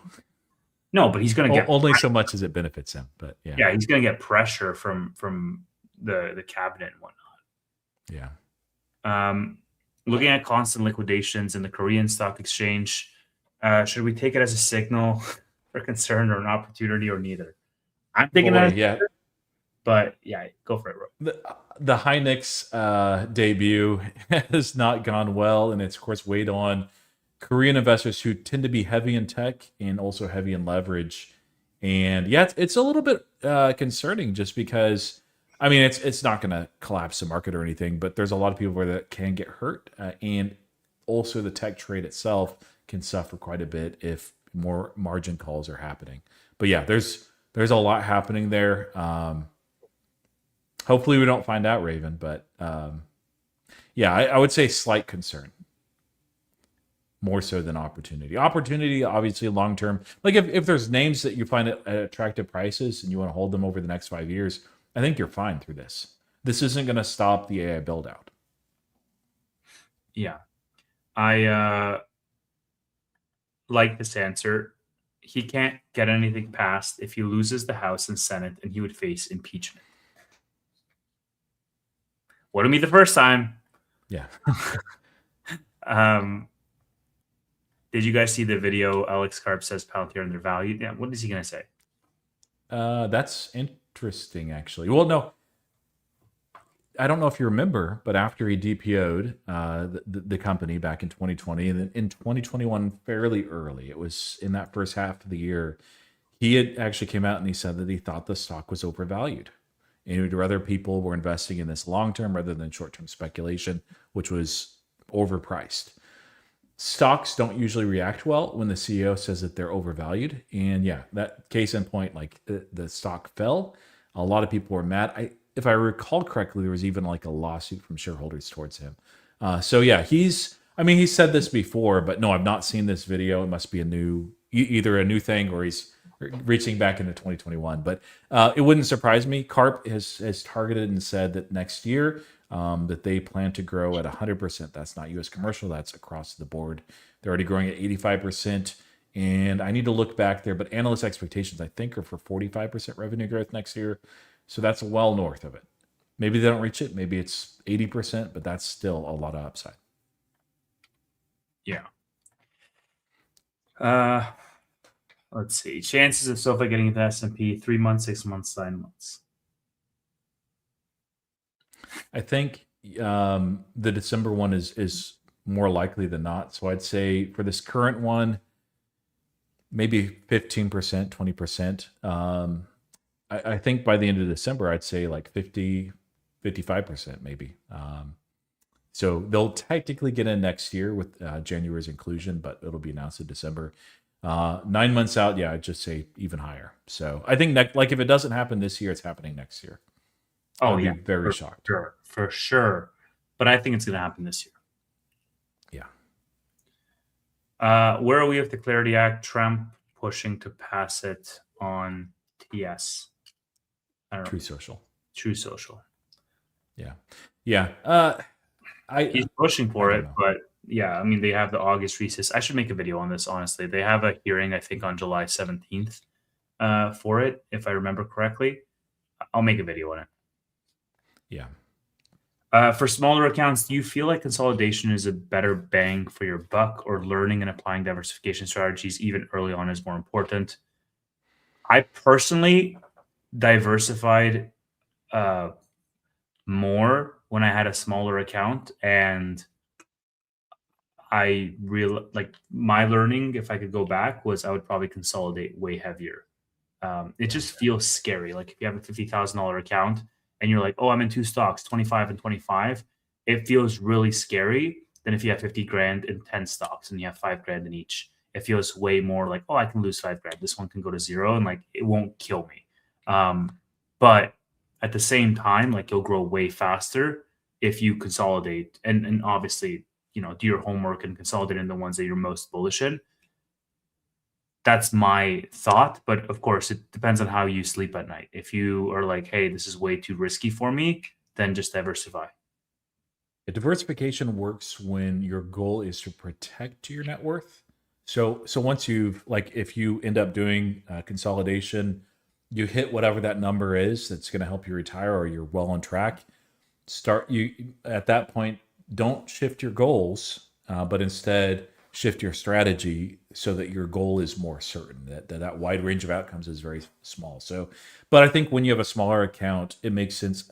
I think it does for actually almost any person in almost any stage of life to concentrate according to your core convictions. Like if you have 20 stocks and you think 10 of them will be pretty good and will slightly beat the index fund, that doesn't sound very compelling. And let's say maybe you have six that you think will probably beat it by a decent clip, maybe and outperform it by 5 to 10% a year. Then you have three stocks that you're like, hey, these are just easy. Like they're basically guaranteed revenue. They're well within my risk comfort. I don't see how over 5 years I lose money on these. And then you have one where you're like, this is a generational opportunity. Why would you be like, hey, I'm going to invest 5% across the board in each of these? That doesn't make any sense at all. Now, you do want to. There is a time for consolidation. I would be careful unless you're talking about like you're really small, like you have $1,000 in the market, you're brand new, you have money coming in all the time. Maybe just one stock then, but I would say probably pick your top 3 to 5 favorites if you have a small account, and then don't make them equal across the board. I think that's a mistake. But if you have that one that's that's like my air test systems at the beginning of the year, where I'm like, hey, this is a screaming buy, or Palantir back in 2022, or Robinhood in 2023, or how I feel about CoreWeave now. Put a good chunk of money in there, whatever, like Tevis said, allows you to sleep at night. But yeah, don't as your account grows in size, it makes sense to be a little bit more conservative as you're starting to hit those goals. Yeah. Should I blow $200 and get everything I can out of Fable for a week? Would love to get a whole bunch of research reports. Yeah, I mean, look, if you think the value that you're going to get is exceeding $200, then go for it.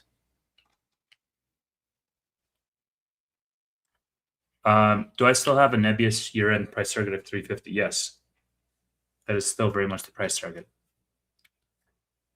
If you could only hold 5 stocks, what would they be? Let's assume forever. If it's forever, then it's going to be hyperscalers for me. Meta. Yeah.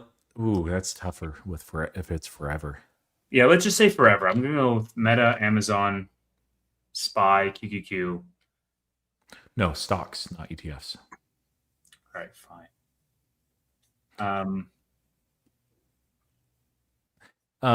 While you're working on that, Palantir and NVIDIA for sure for me. Just you would hold them forever? And Robinhood. Yeah. Forever? Palantir and Robinhood for sure. NVIDIA, I think so, even though it is cyclical. Like, I've just seen how they've executed. Yeah, I'd hold NVIDIA forever. Microsoft is tempting, but I think I'd go Amazon, actually. I don't see how that's not going to be good down the road. Yeah, honestly, Walmart might be number 5 for me. Wow.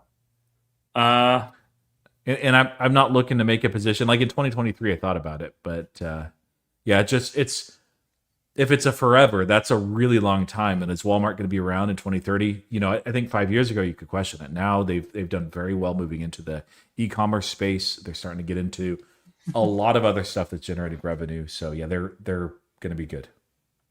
With Walmart? No, this is forever. I think Steve would be okay with it forever. Yeah. Not SoFi forever. I would definitely have Google in there, I think. Yeah. I don't hate that at all. It's hard to go much out of the Mag 7.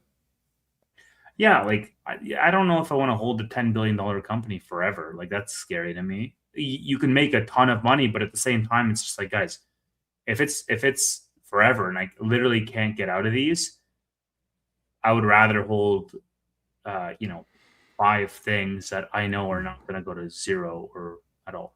What? Raven has a good one there. SpaceX. The valuation, which is stretch, even though it's at basically an all-time low, uh, just because of the IPO factor. Forever's a long time, Tevis. Space is a big TAM. It's hard to look at. You don't. Your thought process has to shift away from valuation because to TAM and execution. SpaceX is not a bad pick.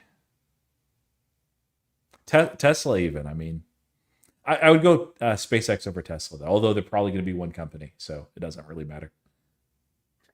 Yeah, you open up the slot. Yeah, that's fine. Whatever floats your boat. Yeah, the only correct answer is S&P 500 for forever. Yeah, but individual stocks. Yeah, but no, that is a correct. Honestly, man, I think I'm getting at that point, Roy, where like I think every trade, like every successful trade that I make, everything that I make money on, I kind of want to take a 20% tax and just buy SPY with it, or take 50% tax and just buy SPY with it. And over time, build a SPY position that's my biggest position. Because right now it's like, okay, well, I trimmed some Nebius and I locked in a very healthy, gain on Nebius, and I rotated that into other stuff like ServiceNow and Amazon and all this other stuff. And I'm just like, that's great. But I think if I force myself for every sale that I make to have a 50% tax on myself and put that 50% of the SPY over time, I feel like SPY is going to be my number one position. And I can use that as a form of wealth preservation as the portfolio continues to get larger. I've never really thought about ETFs until now, but right now it's consuming more and more of my thoughts because I'm getting more into that like wealth preservation aspect where I want to consolidate, don't get me wrong, and I want to continue to, take big bets, but I want to do it from a position of like not the entire portfolio. Yeah, what's been working well for me, and I actually started out this way. I've had some investments since I was 13, and that's all just in boring ETFs, and I look at it maybe twice a year, maybe, and I don't even like manage it. I have a broker that does that. It's just easy and then that's been the bedrock of if my entire rest of my account goes to zero, I still have retirement. It won't be like elaborate or anything, but that's okay. And like I would suggest for you beginning to do that, like shifting some over just to boring stuff that probably in a separate app or account that you don't even look at, that maybe like once or twice a year. And you just do that either automatically or when you get to certain levels, you take some and you put it in there and just slowly build that out and forget that it exists. And that's your insurance. So that if you end up, well, this way it enables you to take those bigger bets. So if you have that's going to be there and help you retire, then whatever you have left, you can be more aggressive with. And that's why I was able to do things like in 2022 to hyper concentrate on Palantir at 90% of my allocation because it wasn't really 90%. It was 90% of what I'm personally managing.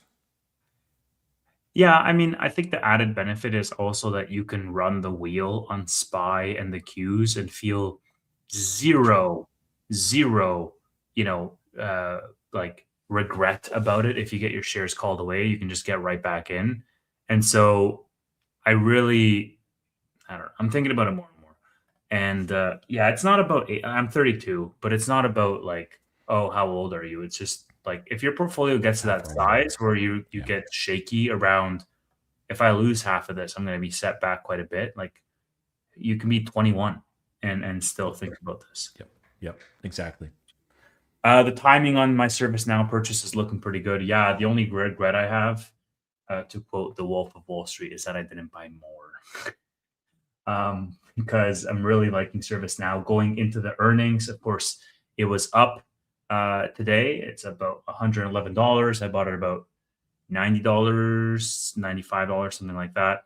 It's not like crazy money, but yeah, that's what I've been buying over the past few weeks, along with Amazon, which has been doing well. And honestly, when I bought ServiceNow on Amazon, Roy, and I trimmed some Nebius, I sent you a DM about it, and like the next day, like Nebius had a run, and both of these stocks were down. I was like, oh man, this sucks. But in the weeks following that, ServiceNow is up like 15%. Amazon is up about the same, and Nebius is down significantly from where I trimmed it. And so I felt like really, really validated in that decision because it just makes me a little bit more calm. I want to say, like my portfolio was down today, but it was only down like 1.5% or something, along with the covered calls and the cash secured puts and all that other stuff. Um, it really balanced out having the Meta and the Amazon and the ServiceNow. That the fact that Nebius might have been down 4 or 5%, my portfolio was down like 1.5. So, anyways, what do we think about Zeta? Good company, good opportunity. Not good enough for me to invest in. Yeah.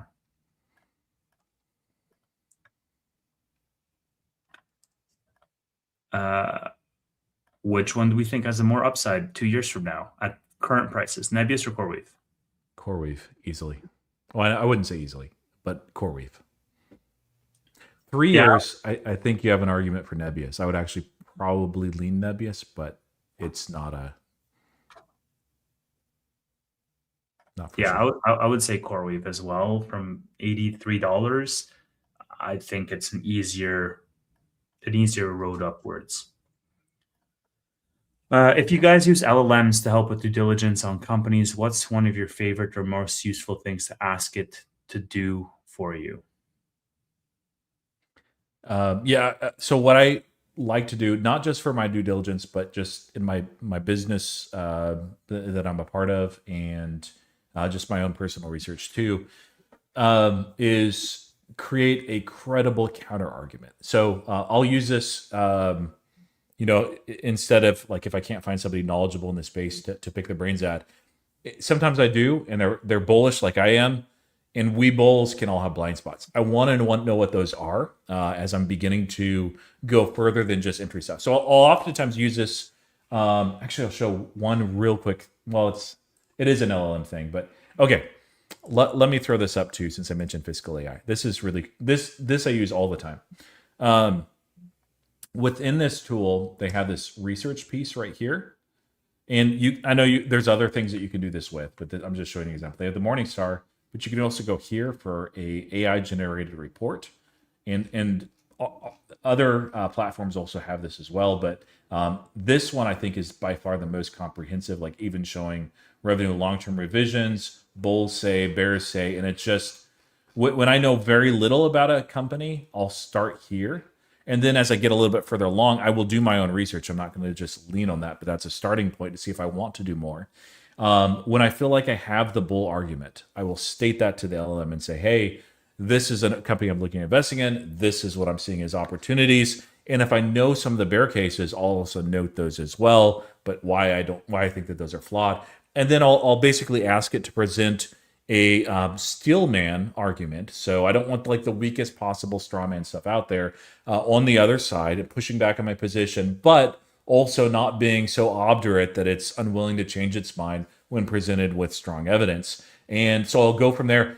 And I'll usually do that with ChatGPT. Usually it's really good with words. And then I'll do that with one other model with specific bear arguments that it brought to my light that I don't know enough about, just to make sure that this LLM didn't have a blind spot. So that's probably the number one, beyond that just initial surge of research that I use. That I like to do because I when I'm investing, at least personally, I don't want to just know the bull case and catalysts.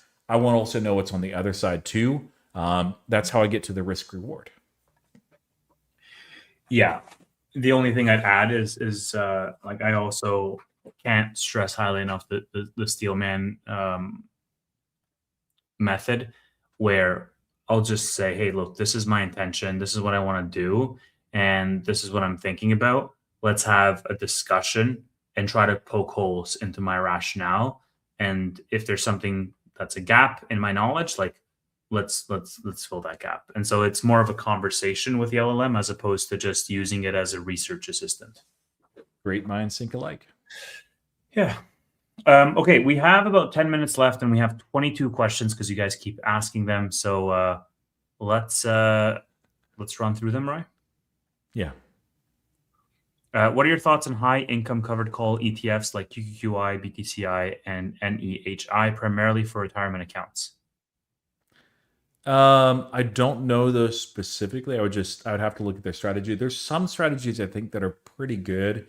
Like if this is more of like the yield max model, I would be careful there. But if your goal is income, like JEPI and JEPQ, I think would be my favorite in the space. But yeah, Yeah, I also like JEPI and JEPQ. I don't know why you would buy like the SPY over a JEPI, but I'm sure that you give it up in terms of lower performance. Like there is a catch there as well. But or I can just write covered calls my own. But yeah, I think they're a good vehicle. You just have to do your research, and also on the management fees. If you had to make a guess, when does the compute shortage end? In the 2030s. 10 years from now. Yeah. If you had 1,000 to start a Roth IRA, what stock would you buy? It's not about what stock you buy. You're not going to get a silver bullet at $1,000 that changes your life. It's about the habits that you build along the way. So I couldn't care less what you buy as long as you make a habit to like, hey, every paycheck I'm going to put in $200, because what happens is, after 2 months worth of paychecks, you've doubled your account. No stock can give you well, I mean, it's very rare for you to find a stock that's just going to double for you every 2 months. So Palantir back in the day, but yeah. all right. I'm trying to teach people good. No, you're right. Like that's the thing is with the small amount of money when you're new, you want to be making mistakes. Like not intentionally, but try out things, figure out what strategy works well for you, and develop then disciplined habits. Don't get reckless that you will repeat and actually hone and improve on when you actually have a sizable account. It actually means something. Yeah. Anyone looking to Zeta here? It's my third largest position. Been DCing now for around 6 months. We'll continue to DC at these prices. Yeah, like we said with Zeta, we're both bullish on it. We think it's going to do well. Wish Zeta people all the best of luck. I don't think either of us are going to invest in Zeta anytime soon. Yeah. What's your go-to snack? Would you both eat one piece of it live when SoFi finally gets out of the bag holders club? Man, my go-to snack just kind of rotates between a lot of things. I really like sour and salty more than sweet, but so like recently it's been salt and vinegar potato chips. They're just delicious. So, but yeah, pickles. I love pickles. Pickles are good. Salt. Actually, right. I take it back. Right now, salsa is so good. Salsa and chips. That's good. Yeah. I mean, I'll take the other end of that. I'll take the sweet side. Some nice, like a nice Kit Kat or a coffee crisp. Oh, baby, I could do for a coffee crisp. Those are great.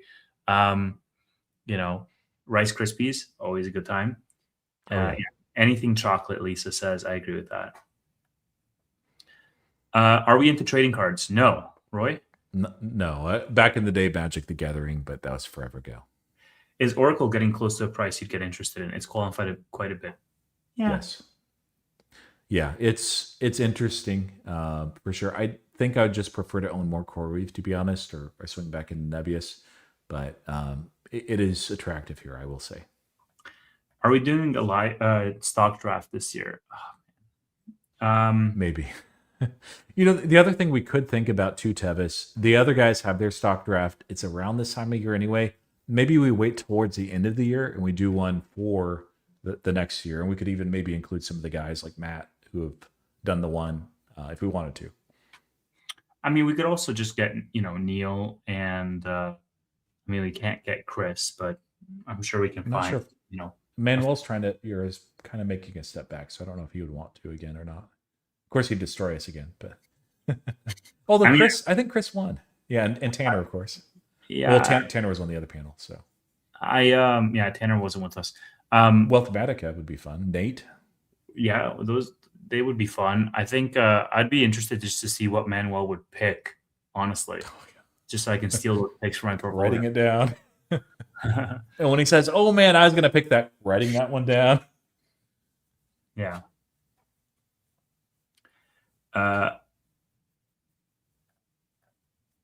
Let's see. Suppose Trump announces boots on the ground and the market falls right back to March 30th prices. What would you do in your portfolio and where would you get the funds to do it? Great question.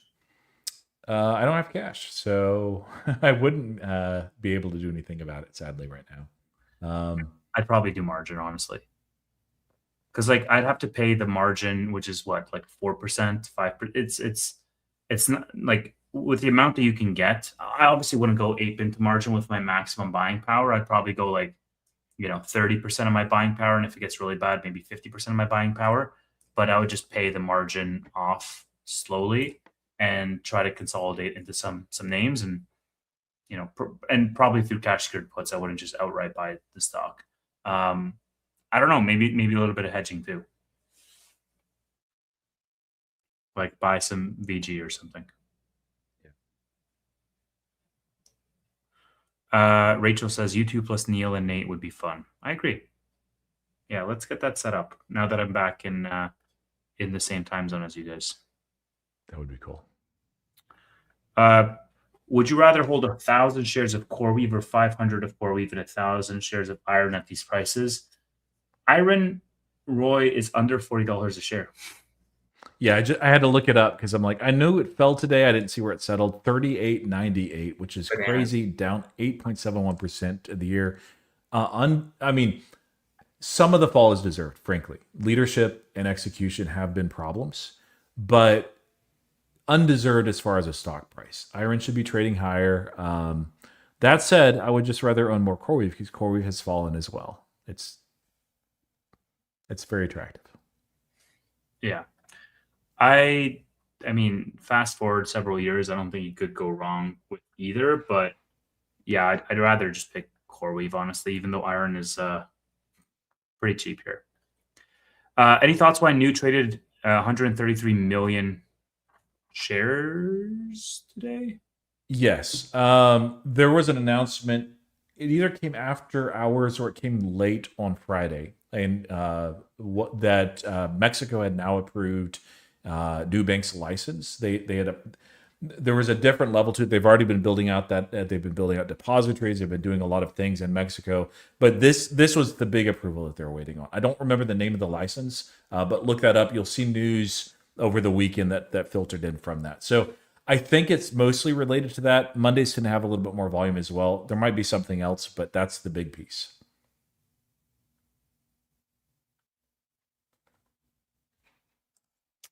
Yes. We're coming up on time here. Have either of you been selling covered calls on NBIS and CoreWeave? Yes, I have been selling them on NBIS for sure. I'm careful on it, but the premiums are very attractive, and I'm not doing poor man's covered calls. So worst case scenario, my shares get blown away. I made some money on them, and my leaps are just printing. So I'm okay with that. Do SoFi executives still have stock-based comp? No, that ended in June. They haven't done a new one yet. Yeah, I was a little bit surprised that they didn't announce something right around, but they may. Honestly, if I were them, you might wait until like closer to the end of the year. Hopefully, the stock price is a little higher, and that'll be received a little better. But they are going to likely do this again. It shouldn't be a surprise to us. And it likely will be tied to performance or maybe stock performance as well. As long as shareholder incentives are aligned, I'm happy. Yep. Do I have an RSP? Yes, I do. Does AIR have positive EPS tomorrow? It might. It's hard to say. I don't think it's a guarantee. The market's not expecting it. Yeah, but it could. CPI hot or cool tomorrow? Hot. Probably hot. Who is this guy? What happened to Degen? I'm growing up, man. What do you want? I sold a NBIS $400 strike January 2027 call for 7,000 premium when it was at 280. Should I close or let it ride? That's insane. I mean, 400 is a lot. Yeah. I would, me personally, my situation, I would let it ride. Yeah, it depends on what your goals are, man. Like if you're okay selling at 400, sell at 400 and hold it. You could also just buy, a nebulous leap with that premium, and then you'll be fine either way. I like that. There's a lot you can do. It just depends on whatever you want to do. Do you have a subscription to all the LLMs that you use? I have Gemini, I have Claude that I pay for, and that's pretty much it. Yeah, I have the Perplexity subscription and ChatGPT, so that's it. And Grok, I guess. Yeah,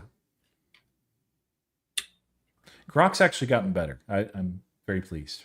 Yeah, Celsius to Monster. Yeah, I mean, whatever's in front of me in the store, I'll buy. Commodity. Commoditized. What would be a good price to get into DRAM? You guys buying? We're not, but you're right. Yeah, no, I prefer individual names, but yeah, that I've not thought of it with the ETF. It is interesting. So, okay. Biggest stock investment mistake. not buying Rocket Lab at 7 when I saw the thesis and I wanted to buy. I think the last time we got asked. Price. Yeah, I think the last time we got asked this, I said buying BMNR, so I'll just stick with that. CoreWeave leadership is all finance guys, not technical. What's your view? It's the right strategy. If you look at, and I wouldn't say all, but yeah, there's a lot of finance guys on there. They're using a model that's very, very well understood in finance. That's all tied to debt issuance with take or pay contracts. And that is what is enabling them to build at this size and scale. They're also very, very good with the supply chain logistics. The build out is going very well for CoreWeave. So I would say I'm not very concerned. Plus, like their main push has been bare metal. If they were building a neo cloud, I would like to see a lot more engineering talent on there, but that's not their goal. What's going on in the Middle East? Is there an oil stock you would swing on? BG. We're officially over 2 hours, guys. I don't know. You want to give them a couple more minutes, or what do you think? We can finish out the questions. Yeah, a few more minutes. I won't bookmark anymore, but we'll finish this out. What percentage of your account do you leave for speculative trades like pure call put options? I don't have a set percentage. I just generally ballpark it depending on my conviction, but I'll only write, speculative trades, under 5% usually. Like for tickers that are not core tickers, usually under 5%. Sometimes it goes to 6 or 7, but yeah. Yep, agreed. Do you guys like those pickled eggs or pickled sausage like they're in a red video? Yeah, I love those. Yeah. I've not had the sausage. I'm sure that's great. The eggs are great. Mm-hmm. I'm getting a lot of questions from recent college grads at my gym. They're looking for jobs. Can you offer any advice I can pass to them to help them get the job? Learn transferable skills, use AI to help you build something yourself. It's probably the best I can do. Yeah, I think every company or almost every company is going to ask the AI question. It's become more important than what used to be a very important question for a lot of businesses is if you're bilingual or not. AI familiarization is going to tell them a lot as far as like if you're a builder engineer, how you use it. But even if you're not, like that's one of the things where if you're not, you're like, oh, I'm an English tutor and you're looking for that kind of job for whatever reason, you're going to get asked about AI. So be prepared to answer that question. Yeah. And look, what I cannot understate the importance of building something yourself. It can be a simple tool. It can be, something super practical. It can be something you can turn into your own business if you choose to do so. But or even just for an interview process, but just building something yourself, I think is very important for you to have hands-on experience and showcase your skills in a way that's not just theoretical. Do you think CoreWeave has fallen because of dilution? Probably more so debt and competition fears. Overstated, but those are the primary reasons in my mind. I started trading options because of you guys and boy, is it fun. Have you seen covered calls on SMH? They're absolutely insane. Yeah, I mean, I would say like that's not even a risky one to do it on. So yeah. Look at Nebius is a good one to look at. Air when it's really flying, boy. Look at some volatile names that have really been moving, and you'll see ridiculous. But also be careful. Never chase the premium. focus on the ticker. So if you see something you're like, I love owning this, I love wheeling it, whatever it is, do that. Don't be like, oh, this really speculative stock that I'd never heard of has really good premiums. That's a mistake. Mm-hmm. Thoughts on USA cannabis companies on the NYSE? TRLV and Glass recently allowed on NFC because segregated only to medical. Yeah, and I mean, I sort of went through this hype cycle with Canada's approval. Nah, I'm not really interested. Yeah, same. Psychedelics were like at some point really, popular from an investment case perspective, and I don't hear more about them. Like I think like I'm also just less and less interested in crypto overall because I think AI being the darling of the market at this point has just sucked out all the oxygen for everything else. Um, and all the capital is flowing there. So I think it's going to continue to be like that for a while. Like it's going to be the most exciting narrative or the most exciting um, vertical in the market for the next little while for sure. Yeah. I'm not really looking to diversify too much away from that. And finally, Blake asks, "Did you see the guy who got hit by the bison?" Yeah, he just got fully yeeted, like fully into the air. I Did you see didn't that? see Right? it. So, You but he didn't see? said buffalo, not bison. No, I just kidding. Well, you, my friend, are going to see this right now because Right. we're going to end our show with it. Let me turn off the volume there, and here we go. So yeah, I mean, we won't do any volume. We'll just fast forward a bit. Homeboy runs, nothing, runs, and it is right here. I don't know why he's standing there. It's like, dude, just run away. At this moment, He might think he can hide the trees, but yeah, I don't know. he realized he Oh goodness. just Hope fully. he's okay.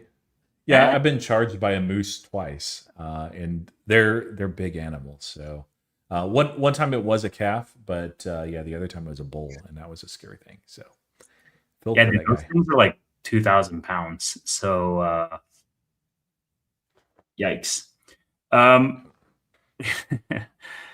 Yeah, get behind the tree. Futures down quite a bit. Maybe we should have hedged already. I Yeah, don't maybe. TBD. All right. Whatever. This is 2 hours and 6 minutes, 7 minutes for the stream. So hopefully that makes up for us being slightly late on this one. Really appreciate you guys all being here, supporting the channels, and spending your Monday evenings with us. This is the Bootleg Weekly. We will see you again on Friday for Fiesta Friday. Have fun out there. Have a good week and see you soon. Good night.